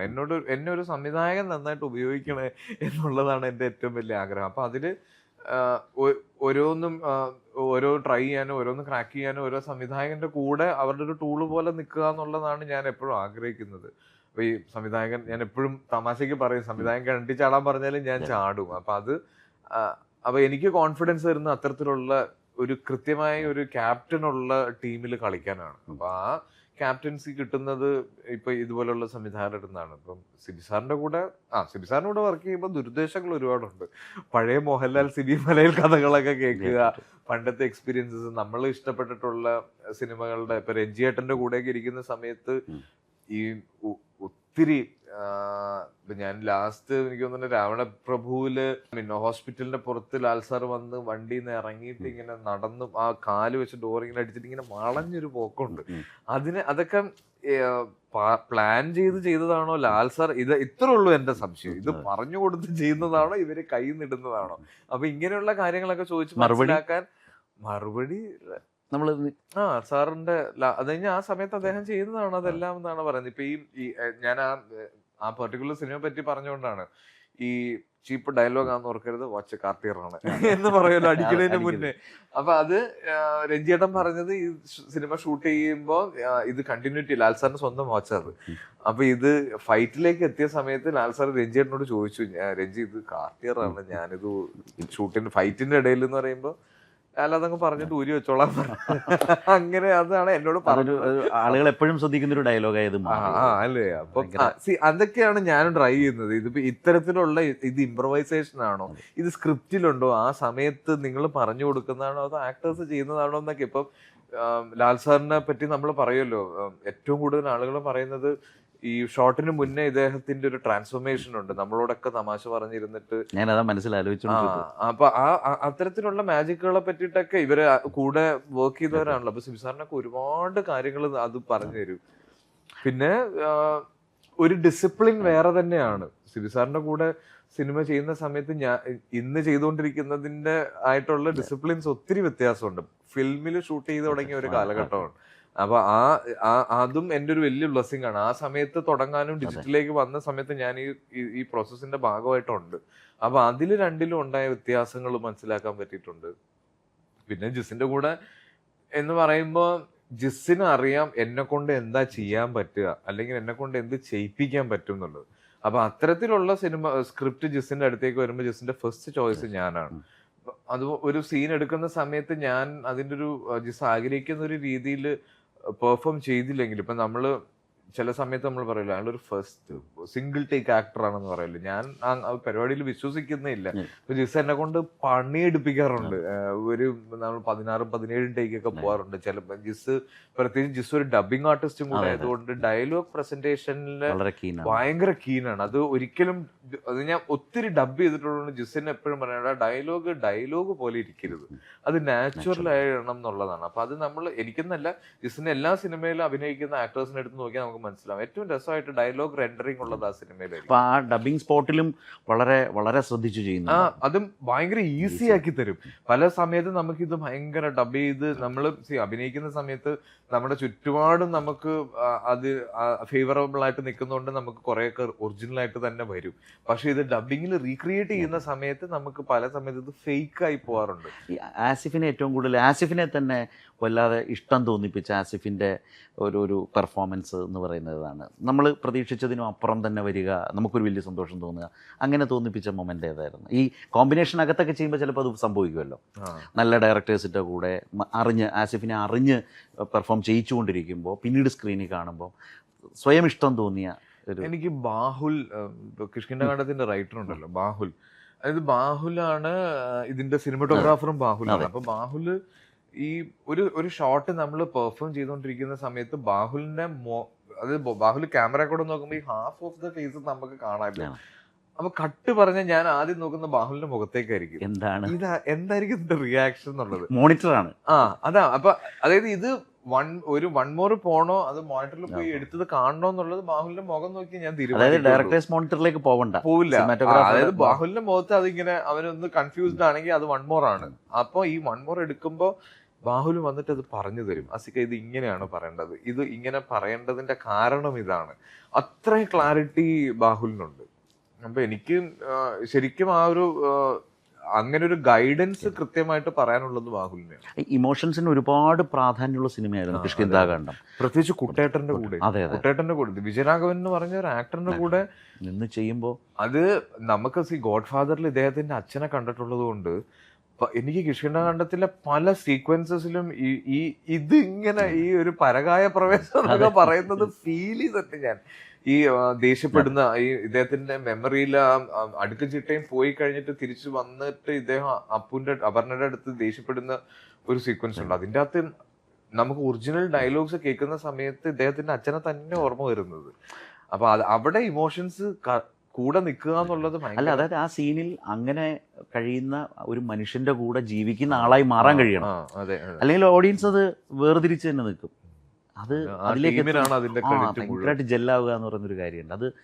അതാണ് ശരിക്കും ആ സിനിമ തന്നൊരു വലിയ ഒരു സുഖം. അതായിരുന്നു ശരിക്കും നിങ്ങൾ ഓരോരുത്തരും ഇങ്ങനെ സഫർ ചെയ്യുന്നത് നമുക്കിങ്ങനെ കാണാമായിരുന്നു. അത് ഭയങ്കര പെയിൻഫുള്ളും ആയിരുന്നു. പ്രത്യേകിച്ച് അതില് ഈ എൻ്റെ മകൻ ചച്ചു മരിച്ചു കിടക്കുന്നത് കണ്ട് റിയാക്ട് ചെയ്യുക എന്ന് പറയുന്നത്, അപ്പം നിങ്ങൾക്കൊരു മകനുള്ളതുകൊണ്ട് നമുക്ക് അറിയാം അല്ലേ, നമ്മള് എങ്ങനെയാണ് അത് അഭിനയിക്കുക എന്നുള്ളതൊരു ഭയങ്കര ഒരു ട്രാവൽ ആയിരുന്നു ആ സിനിമ. ഒരുപാട് പ്രതീക്ഷിക്കാത്ത തലങ്ങളിലൂടെ സഞ്ചരിക്കുന്ന ഒരു സിനിമയായിരുന്നു. ഇന്നും ഞാനിപ്പം ഈ ഫിലിം ഫെയറിന് ഞാൻ മമ്മൂക്കാടെ ഇത് പറഞ്ഞില്ല, ആ ഫിലിം ഫെയർ കൊച്ചിയിൽ വെച്ച് നടന്നായിരുന്നു. അപ്പൊ ഞാനന്ന് സുഹാസിനി മാമിനെ ഞാൻ ആദ്യമായിട്ട് അന്ന് അവിടെ വെച്ച് കണ്ടത്. അപ്പൊ ഞാൻ ഭയങ്കര എക്സൈറ്റഡ് ആയിട്ട് ഇവർ ആരോടൊക്കെ സംസാരിച്ചു. അപ്പൊ ഞാൻ പുറകിൽ ഇങ്ങനെ പോയി നിന്ന് ഇവരിങ്ങനെ തിരിയുമ്പോഴത്തേക്ക് ഞാൻ ഇങ്ങനെ മാം ഞാൻ ആസിഫ് അലി എന്ന് പറയുമ്പോഴത്തേക്ക് ഇവർ എൻ്റെ അടുത്ത് വന്നിട്ട് മോനെ ഞാൻ കിഷ്കിന്ധാകാന്ഡം കണ്ടു, ഞങ്ങൾ രണ്ടുപേരും കൂടി ഇരുന്നാണ് കണ്ടത്. എന്തൊരു ഈ സിനിമയെ പറ്റിയിട്ട് ഭയങ്കര കാര്യമായിട്ട് പറഞ്ഞപ്പോൾ നമുക്കൊരു ഇൻട്രൊഡക്ഷൻ ആണ് ആ സിനിമ അവിടെ തന്നിരിക്കുന്നത്. അപ്പോൾ അത് എഗൈൻ ഒരു മാജിക് ആണ്. ആ ഫാമിലി ഈ സിനിമയെ പറ്റിയിട്ട് ഇത്രയും സംസാരിക്കുക എന്ന് പറഞ്ഞാൽ ആ സിനിമ എന്തായിരിക്കും? അതെ, അതിന് തന്നെ ഒരു അംഗീകാരം കിട്ടുന്നു എന്ന് പറയുമ്പോൾ ഒരു ആക്ടർ എന്നുള്ള നിലയിലുള്ള റെസ്പോൺസിബിലിറ്റി, നമ്മുടെ കോൺഫിഡൻസ് ലെവല്, പ്രത്യേകിച്ച് ഇത്തരം ക്യാരക്ടേഴ്സ് ഏറ്റെടുക്കാനുള്ള നമ്മുടെ ഒരു ഈ താല്പര്യം ഒക്കെ വർദ്ധിപ്പിച്ചോ? ഇല്ല, എനിക്കെന്താ ഞാനും ഈ അവാർഡ്സ് കിട്ടിയ പല ആളുകളും പിന്നെ സ്ട്രഗിൾ ചെയ്യുന്നതിനെ പറ്റിയിട്ട് അതായത് ഈ നമ്മുടെ അടുത്ത് അത്ര എക്സ്പെക്ട് ചെയ്യാൻ തുടങ്ങും പിന്നെ. അപ്പൊ എനിക്ക് ശരിക്കും ഈ സ്റ്റേറ്റ് അവാർഡിന്റെ ഏറ്റവും വലിയ സന്തോഷം എന്ന് പറഞ്ഞാൽ എന്റെ വീട്ടിലേക്ക് ഇത് കൊണ്ടുപോകും എന്നുള്ള, വാപ്പാനും ഉമ്മാനെ കൊണ്ട് കാണിക്കാൻ മുമ്പോട്ട് വെച്ചിട്ട് ഞാൻ അതിന്റെ ഈ അവാർഡ് കിട്ടിയ സമയത്തും ഞാൻ പ്രസംഗിച്ചതും അത് തന്നെയായിരുന്നു. കാര്യം ഞാൻ പഠിച്ചുകൊണ്ടിരിക്കുമ്പോൾ അങ്ങനെ ഭയങ്കര സ്റ്റുഡിയസ് ആയിട്ടുള്ളൊരു സ്റ്റുഡന്റ് ഒന്നും അല്ലായിരുന്നു. അപ്പം പല സമയത്തും നമുക്ക് നെഗറ്റീവാണ് സ്കൂളിൽ നിന്നും വീട്ടിൽ കോളേജിൽ നിന്നും ഒക്കെ വിളിച്ചു പറയുന്നതും ഒക്കെ. അങ്ങനെ പിന്നെ ഇവർ ആഗ്രഹിച്ചതുപോലെ ഒരു പ്രൊഫഷൻ ഒന്നും ചൂസ് ചെയ്തിട്ടും ഇല്ല. സിനിമ അൺസർട്ടൺ ആയിരുന്നു. അപ്പൊ അങ്ങനെ എപ്പോഴും ലൈഫിൽ ഞാൻ ഒരു മകൻ എന്നുള്ള രീതിയിൽ ഞാൻ ടെൻഷനാ കൊടുത്തോണ്ടിരുന്നതെന്ന് ഞാൻ റിയലൈസ് ചെയ്തത് എനിക്കൊരു മകനായപ്പോഴാണ്. അപ്പൊ ഞാൻ ഇതിന് എന്തായിരിക്കും ഇവരെ സന്തോഷിപ്പിക്കാൻ പറ്റുക അതെല്ലാം ചെയ്യണം എന്നാണ് ഇപ്പൊ ഒരു മകൻ എന്നുള്ള രീതിയിൽ ഞാൻ ആഗ്രഹിക്കുന്നതും ആലോചിക്കുന്നതും. അപ്പൊ സ്റ്റേറ്റ് അവാർഡ് ഡിക്ലെയർ ചെയ്യുന്നു, ഞാൻ ലിസ്റ്റിലുണ്ടെന്ന് പറയുമ്പോൾ എന്റെ മനസ്സിൽ ഏറ്റവും വലിയ പ്രാർത്ഥന അത് തന്നെയായിരുന്നു. എനിക്ക് നമ്മള് മറ്റേ SSLCക്ക് ഡിസ്റ്റിങ്ഷൻ കിട്ടിയെന്നൊക്കെ പറയുന്ന പോലെ എന്തെങ്കിലും ഒന്ന് വീട്ടിൽ പറയാം. അപ്പൊ ഞാനിത് ഭയങ്കര ആഗ്രഹിച്ചതും ഇത് കിട്ടിയതും ഇതിന്റെ എല്ലാ സന്തോഷവും ഷെയർ ചെയ്തതും വീട്ടിൽ തന്നെയാണ്. അതൊരിക്കലും എന്റെ കരിയറിലേക്കോ ആക്ടിങ്ങിലേക്കോ ഞാൻ എടുത്തിട്ടില്ല. എടുത്താൽ ചിലപ്പോൾ ഞാൻ വേറെ ശരിക്കും വീട്ടിനകത്ത് അത് തരുന്നൊരു വലിയ സന്തോഷമുണ്ടല്ലോ അല്ലേ, അതിനൊരു സ്പേസ് ഉണ്ട്. അത് ശരി. മാത്രമല്ല അനിയനെ കൂടെ സിനിമാക്കാരനാക്കി ചേട്ടനായിട്ട് ഇരിക്കുക, അങ്ങനെ കൂടെ ഒരു പേര് ദോഷം അല്ലെങ്കിൽ അങ്ങനെയും കൂടെ ഒരു ബ്രാൻഡിങ് ഉള്ളപ്പോ അതും അനിയൻ സിനിമ അവനൊരു പ്ലാനിലേ ഇല്ലായിരുന്നു. ചേട്ടൻ സിനിമയിലല്ലേ, സിനിമയിൽ അഭിനയിക്കുന്നില്ലേ, സിനിമ ചെയ്യുന്നില്ലേ എന്ന് ചോദിച്ചാണ് സിനിമയിലേക്ക് അവൻ വന്നത്. അപ്പം എല്ലാവർക്കും ഉള്ള പോലെ ബന്ധുക്കളും നമുക്കുണ്ടല്ലോ. അപ്പൊ ഇവര് നമ്മളോട് ചോദിക്കും അതെന്താണ് അച്ഛന് അച്ഛനാ വിളിക്കുക, അച്ഛനൊരു സിനിമ നീ മേടിച്ചു കൊടുക്കാൻ. എനിക്ക് മേടിച്ചു കൊടുക്കാൻ പറ്റില്ല. അപ്പൊ അതൊരു വലിയ റെസ്പോൺസിബിലിറ്റി ആയി മാറിക്കൊണ്ടിരിക്കുന്ന സമയത്താണ് അവന്റെ ചോയ്സസ് ഓഫ് സിനിമകളും വന്നു. ഇപ്പൊ സംഭവം എന്ന് പറഞ്ഞ സിനിമ അതും നന്നായി ആളുകൾ ഇഷ്ടപ്പെട്ട സിനിമയാണ് ആളുകൾ. അങ്ങനെ ഞാൻ എങ്ങനെ ഒരു സിനിമാക്കാരനാകും എന്ന് ആഗ്രഹിച്ചിരിക്കും എന്റെ വീട്ടിലൊരു സിനിമാക്കാരൻ കൂടെ വന്നു. അതെ, ഓക്കെ. അപ്പോൾ ഇതിന് ഇത്ര വലിയ വാല്യൂ ജനങ്ങളുടെ ഇടയിൽ കിട്ടുന്നു ആ പുരസ്കാരം വീടിനുള്ളിൽ എത്തിച്ചു എന്നുള്ളതാണ് ആ പുരസ്കാരത്തിൻ്റെ ഒരു വലിയ സന്തോഷം. ഓക്കെ, ഞാൻ ആസിഫിനെ കുറിച്ച് നേരത്തെ കേട്ടൊരു കാര്യം, സീനിലേക്കൊക്കെ പോകുമ്പോൾ ഭയങ്കര സൈലൻ്റ് ആവും, അതിൽ മാത്രം കോൺസെൻട്രേറ്റ് ചെയ്യും, വലിയ സംസാരമൊന്നും സെറ്റിലുണ്ടാവില്ല, അതിൻ്റെ ഒരു ഫോക്കസിൽ ഇങ്ങനെ നിൽക്കും എന്ന് പറയും. നേരത്തെ നമ്മളൊക്കെ പറഞ്ഞാൽ ഇപ്പോൾ ലാൽ സാർ ഇവരൊക്കെ മമ്മൂക്കയൊക്കെ ആണെങ്കിൽ സംസാരിച്ചിരിക്കുന്നിടത്തു നിന്ന് പോയൊരു വളരെ സ്വാഭാവികമായി ബിഹേവ് ചെയ്യും. ലാലേട്ടനൊക്കെ ആണെങ്കിൽ തമാശ പറഞ്ഞിരിക്കുന്നിടത്തു നിന്ന് പോയിട്ട് വളരെ കൃത്യമായി വേറൊരു ക്യാരക്ടറായി മാറുന്നുണ്ട്. ആസിഫിൻ്റെ ശൈലി മറ്റൊന്നാണല്ലേ? ഞാൻ ഈ കേട്ടത് ശരിയാണോ? അതെ അതെ അതെ, എനിക്ക് ഡിസ്ട്രാക്ഷൻസ് പൊതുവെ ഹാൻഡിൽ ചെയ്യാൻ ഇച്ചിരി ബുദ്ധിമുട്ടാണ്. പ്രത്യേകിച്ച് അഭിനയിച്ചുകൊണ്ടിരിക്കുന്ന സമയത്ത് ചുറ്റും ഉണ്ടാവുന്ന ശബ്ദങ്ങളും അങ്ങനെയൊക്കെ വരുന്ന സമയത്ത് ഞാൻ പെട്ടെന്ന് ഡിസ്ട്രാക്റ്റഡ് ആയി പോകും. അപ്പൊ അതുകൊണ്ടാണ് എപ്പോഴും സൈലൻസ് വേണമെന്ന് പറയുന്നത്. പിന്നെ ഈ ചില സീക്വൻസസ് ഒക്കെ ഷൂട്ട് ചെയ്യുമ്പോൾ ബാക്കിയുള്ളവരും പ്രിഫർ ചെയ്യുന്നു. ഇപ്പൊ ഡയറക്ടർ ആയാലും കൂടെ അഭിനയിക്കുന്നവരായാലും ഒക്കെ പ്രിഫർ ചെയ്യുന്നത് ആ മൂഡ് ക്രിയേറ്റ് ചെയ്ത് നിൽക്കുക എന്നുള്ളത് തന്നെയാണ്. അപ്പൊ അതിനു വേണ്ടിയിട്ട് അങ്ങനെ ശ്രമിക്കാറുണ്ട്. പിന്നെ നമ്മളൊന്നും അവരെ പോലെ സൂപ്പർ ടാലന്റഡ് അല്ലാത്തത് കൊണ്ട് ഈ പറയുന്ന പോലെ സ്വിച്ച് ഇട്ട് മാറാന്നുള്ള മാജിക് ഒന്നും പഠിച്ചിട്ടില്ല. അപ്പൊ എനിക്ക് ഇതാണ് എന്റെ രീതി. കംഫർട്ട് അതാണ്. അത് ഓരോരുത്തർക്ക് ഓരോ രീതിയാണ്. ഇതാണ് അതിന്റെ റിസൾട്ട്. നമ്മൾ പഠിക്കുന്ന സമയത്ത് എഴുതി പഠിച്ച് പോയി ജയിക്കുന്നവരുണ്ട്, ഒന്നും പഠിക്കാതെ പോയി ജയിക്കുന്നവരുണ്ട്. ഞാൻ ഈ എഴുതി പഠിച്ച് വളരെ ശ്രദ്ധിച്ച് അല്ലേ. ഓക്കെ, ഭയങ്കര സന്തോഷമുള്ള കുറേ കാര്യങ്ങളാണ് നമ്മൾ കരിയറിൽ നിന്നുകൊണ്ട് സംസാരിച്ചു വന്നത്. മുമ്പ് പറഞ്ഞ പോലെ മക്കളുടെ കാര്യത്തിൽ, പാരൻറ്റിങ്ങിൻ്റെ കാര്യത്തിൽ വളരെ ശ്രദ്ധിക്കുന്ന സമയം, വീട്ടിൽ കൂടുതൽ സമയം സിനിമ കഴിഞ്ഞാൽ ഏറ്റവും അധികം ചിലവഴിക്കുന്നു എന്ന് പറഞ്ഞാൽ. പിന്നെ ഒരു കാര്യം ഉണ്ട്, ഫോണുമായിട്ടുള്ള ഫോൺ ബന്ധത്തിലെ ആസിഫ് എക്കാലത്തും വിശ്വപ്രസിദ്ധനായ ആൾ. ഇപ്പോഴും അങ്ങനെ തന്നെയാണല്ലോ അല്ലേ? പരാതികൾ പറഞ്ഞ ലേറ്റസ്റ്റ് പരാതികൾ എന്തെങ്കിലും, അല്ലെങ്കിൽ ചർച്ച ചെയ്യപ്പെട്ട സംഗതികൾ അത് എല്ലാവരും അക്സെപ്റ്റ് ചെയ്തു. എന്നെ ഫോണിൽ വിളിച്ച് കിട്ടില്ല എന്നുള്ളത്. കാര്യം ഞാൻ പറഞ്ഞില്ലേ, ഞാനൊരു മിനിമൽ ഡിസ്ട്രാക്ഷൻ ആഗ്രഹിക്കുന്ന ഒരാളാണ്. ഞാൻ എവിടെയാണോ എന്താണോ ചെയ്യുന്നത് അത് ഞാൻ ആസ്വദിച്ച് ചെയ്യും. എനിക്ക് അതിന്റെ ഇടയിൽ വേറെ, ഇപ്പൊ പ്രത്യേകിച്ച് ലൊക്കേഷനിലൊക്കെ ഉള്ള സമയത്ത് നമ്മളൊരു ഷോട്ട് കഴിഞ്ഞ് തിരിച്ചു വന്ന് ഫോൺ മേടിച്ച് നോക്കുമ്പോൾ അതിൻ്റെ അകത്ത് ചിലപ്പോൾ നമ്മൾ കാണാൻ ആഗ്രഹിക്കാത്ത ഒരാളുടെ മിസ് കോൾ ഉണ്ടാവും, ഒരു മെസ്സേജ് ഉണ്ടാവും, ഒരു ചോദ്യം ഉണ്ടാവും, അതിനൊരു ഉത്തരം നമ്മൾ കൊടുക്കണം. അപ്പൊ ഇത് ഞാൻ അടുത്തെടുക്കാൻ പോകുന്ന ഷോട്ടിനെ ബാധിക്കും, എന്റെ മൂഡിനെ ബാധിക്കും എന്നൊക്കെ പറഞ്ഞുകൊണ്ട് അപ്പൊ അങ്ങനെയൊക്കെ ആ വക ഡിസ്ട്രാക്ഷൻസ് ഒക്കെ ഞാൻ ഒഴിവാക്കും. എനിക്ക് ഫോൺ അങ്ങനെ ഒരു ഭയങ്കര അഡിക്റ്റീവ് ആയിട്ടുള്ള ഒരു കാര്യമല്ല. ഇപ്പൊ സോഷ്യൽ മീഡിയയിലാണെങ്കിലും ഞാൻ അത്ര ആക്റ്റീവ് ആയിട്ടുള്ള ഒരാളല്ല. അപ്പം വീട്ടിൽ നിന്ന് പക്ഷെ ഇതൊരു പ്രശ്നമാണ്. അതെ, വീട്ടിലെ കോളുകൾ മാനേജ് ചെയ്യുന്നിടത്താണ്. അല്ല, അവിടെയാണ് പ്രശ്നം. ഇപ്പൊ വീട്ടിൽ നിന്ന് പാരന്റ്സ് ആണെങ്കിലും വിളിക്കുമ്പോ പലപ്പോഴും എന്നെ കിട്ടൂല. ഞാനപ്പോ 2-3 ദിവസം കൂടുമ്പോഴാണ് പലപ്പോഴും വീട്ടിലേക്ക് വിളിക്കുക. പിന്നെ അതും ഇപ്പം അതിന് 12 വയസ്സായി, ഹൈ 9 years old. അപ്പം ഈ സമയത്ത് മാക്സിമം വീട്ടിൽ നിൽക്കാൻ ശ്രമിക്കുന്നുണ്ട്. പിന്നെ പ്രൊഫഷൻ ഇങ്ങനെ ആയതുകൊണ്ട് പലപ്പോഴും യാത്രകൾ ഒരുപാട് മനസ്സിലാവും. പക്ഷെ എന്താണെന്ന് വെച്ചാൽ ഞാൻ മനസ്സിലാക്കിയ ഒരു കാര്യം, നമ്മള് വിചാരിക്കുന്നതിനേക്കാൾ പെട്ടെന്നാണ്. കാര്യം ഞാൻ ഈ എല്ലാ ദിവസവും ഈ കുട്ടികളുടെ ഫോട്ടോസും വീഡിയോയും വൈഫ് ഇങ്ങനെ വാട്സാപ്പിൽ അയക്കുമല്ലോ. അപ്പം ഇതിന്റെ ഒരു കളക്ഷൻ എന്റെ വാട്സാപ്പിലുണ്ട്. അപ്പൊ ചിലപ്പോൾ നമ്മളിങ്ങനെ എടുത്തിട്ട് ഗാലറി പോയിട്ട് ഇത് ആദ്യം മുതലേ നോക്കുമ്പോൾ ഇവര് പെട്ടെന്ന് വളർന്നു പോകുന്നു എന്ന് നമ്മൾ റിയലൈസ് ചെയ്യുന്നുണ്ടല്ലോ. പിന്നെ നമ്മള് പറഞ്ഞിട്ടുള്ള പല കാര്യങ്ങളും നമ്മളിപ്പോ ഹോണ്ട് ചെയ്യുന്നുണ്ട്. ഞാനൊക്കെ ഒരു 17 വയസ്സൊക്കെ ആയപ്പോ വീട്ടിൽ നിന്ന് എനിക്ക് ഇവിടെ നിക്കണ്ട എന്ന് പറഞ്ഞ് ഇറങ്ങിയ നമ്മളെല്ലാം ബോയ്സിന് എല്ലാവർക്കും ആ സ്വഭാവം ഉണ്ട്. അപ്പൊ ഇതൊക്കെ എന്റെ വീട്ടിൽ സംഭവിച്ചേക്കാം. അപ്പൊ അതിനു മുന്നേ കുറച്ച് സമയം കുറെ നല്ല മെമ്മറീസ് ഇവരായിട്ട് കുട്ടികളുടെ ഒരു മാറ്റം ഉണ്ടല്ലോ, ഒരു അടുത്തൊരു സ്റ്റേജിലേക്കുള്ളൊരു, അതിനു മുമ്പ് സ്റ്റേജ് ആണല്ലോ. നമ്മൾ കാണിച്ചു കൊടുക്കേണ്ട ഒരുപാട് കാര്യങ്ങളുണ്ടെന്ന് എനിക്ക് തോന്നുന്നു. ഇപ്പൊ ആളുകളോട് പെരുമാറുന്ന രീതിയും അവരുടെ സേഫ്റ്റിയും അവരുടെ പബ്ലിക് ഇന്ററാക്ഷൻസും ഒക്കെ നമ്മൾ കണ്ടാണ് പഠിക്കുന്നത്. അപ്പൊ ആ സമയത്ത് ഞാൻ അവരുടെ കൂടെ വേണം. പക്ഷേ ഇതിനിടയിൽ ആസിഫ് ഈ അടുത്ത കാലത്ത് ഇപ്പോൾ രാജ്യത്തെ സ്റ്റുഡൻസിൻ്റെ വലിയൊരു സ്ട്രൈക്കും കാര്യങ്ങളൊക്കെ നടന്നപ്പോഴും ഇതിൽ നിന്നൊക്കെ അകന്നു നിന്നാലും ആ കമ്മിറ്റഡ് റെസ്പോണ്ട് ചെയ്യേണ്ട സ്ഥലങ്ങളിൽ റെസ്പോണ്ട് ചെയ്യുന്ന ഒരു ആസിഫിനെ കൂടി കണ്ടിരുന്നു. സോഷ്യൽ മീഡിയ റെസ്പോൺസ് കൂടെ ജഡ്ജ് ചെയ്യപ്പെടുക എന്ന് പറയുന്നത് എനിക്ക് കുറച്ച് ബുദ്ധിമുട്ടുള്ള കാര്യമാണ്. കാര്യം എൻ്റെ ആറ്റിറ്റ്യൂഡും എൻ്റെ പൊളിറ്റിക്സും എന്താണെന്നുള്ളതിൽ എനിക്ക് കൃത്യമായ ധാരണകളുണ്ട്. ഞാനപ്പോൾ അതിൽ കൃത്യമായ പ്രതികരണങ്ങൾ ചെയ്യുന്ന ഒരാളാണ്. പക്ഷെ സോഷ്യൽ മീഡിയയിൽ കൂടെ ഇതിന് പ്രതികരിക്കുന്നില്ല, അല്ലെങ്കിൽ ഇത് എന്തിനു പ്രതികരിച്ചു എന്നൊക്കെ പറഞ്ഞത്. കാര്യം ഇത് തെറ്റിദ്ധരിപ്പിക്കപ്പെടാവുന്ന ഒരുപാട് ഏരിയകളുണ്ട്. ഇതിൻ്റെ അകത്ത് പല വ്യാഖ്യാനങ്ങളുണ്ടാവും നമ്മൾ പറയുന്നതിനോടൊക്കെ. അപ്പൊ അങ്ങനെയൊക്കെ ഉള്ളതുകൊണ്ടാണ് ഈ സോഷ്യൽ മീഡിയ പ്രതികരണങ്ങൾ ഉണ്ടാവാതിരിക്കുന്നത്. പക്ഷെ ഒരു ആർട്ടിസ്റ്റ് എന്നുള്ള നിലയിൽ ചില ഉത്തരവാദിത്തങ്ങളുണ്ട്. ആളുകൾ ഫോളോ ഇപ്പം ഇത്രയും അറ്റൻഷൻ കിട്ടുന്ന ഒരാളും ഒരു പേഴ്സണാലിറ്റി എന്നുള്ള രീതിയിൽ എന്റെ റെസ്പോൺസിബിലിറ്റിയും കൂടെയാണ് എന്റെ അഭിപ്രായം പൊതുജനങ്ങൾ അറിയിക്കുക എന്നുള്ളത്. അപ്പൊ അത് ഞാൻ ചെയ്യലുണ്ട്. പിന്നെ ഇൻസ്റ്റഗ്രാമിൽ ഞാൻ ഇന്ന് ഒരാളെ പറ്റി സഹതപിച്ചുകൊണ്ടോ ഒരു പോസ്റ്റ് ഇടുന്നു, അടുത്ത സ്റ്റോറി എന്റെ സിനിമയുടെ ഒരു പാട്ടാവുന്നു എന്നൊക്കെ പറയുന്ന എന്റെ ഐഡിയൽ കോൺഫ്ലിക്ട്സ് എനിക്കുണ്ട്. പക്ഷെ ഏതായാലും ആ ഒരു വേണ്ട ഇടങ്ങളിൽ പ്രതികരിക്കുന്ന ഒരു ഒരു ആർട്ടിസ്റ്റായി കലാകാരനായി തന്നെ ആസിഫ് നമ്മുടെ സമൂഹത്തിൽ അങ്ങോട്ട് തന്നെ ഇനിയും നമുക്ക് ഇത്തരം വേണ്ട ഘട്ടങ്ങളിലൊക്കെ ഉണ്ടാകും എന്നാണോ? നമ്മളിപ്പോൾ ഈ പറഞ്ഞ രാജ്യം കണ്ടൊരു വലിയ സമരമായിരുന്നു. ആ സമരത്തിലൊക്കെ എല്ലാവരുടെയും ഭാഗത്തു നിന്നുള്ളൊരു ഇനിഷ്യേറ്റീവ് ഉണ്ടായിരുന്നു. അവിടെയും ആസിഫിനെ കണ്ടിരുന്നു. ഞാൻ അതുകൊണ്ടാണ് ചോദിച്ചത്. തീർച്ചയായിട്ടും ഞാൻ എൻ്റെ അഭിപ്രായങ്ങൾ കൃത്യമായി പറയാറുണ്ട്.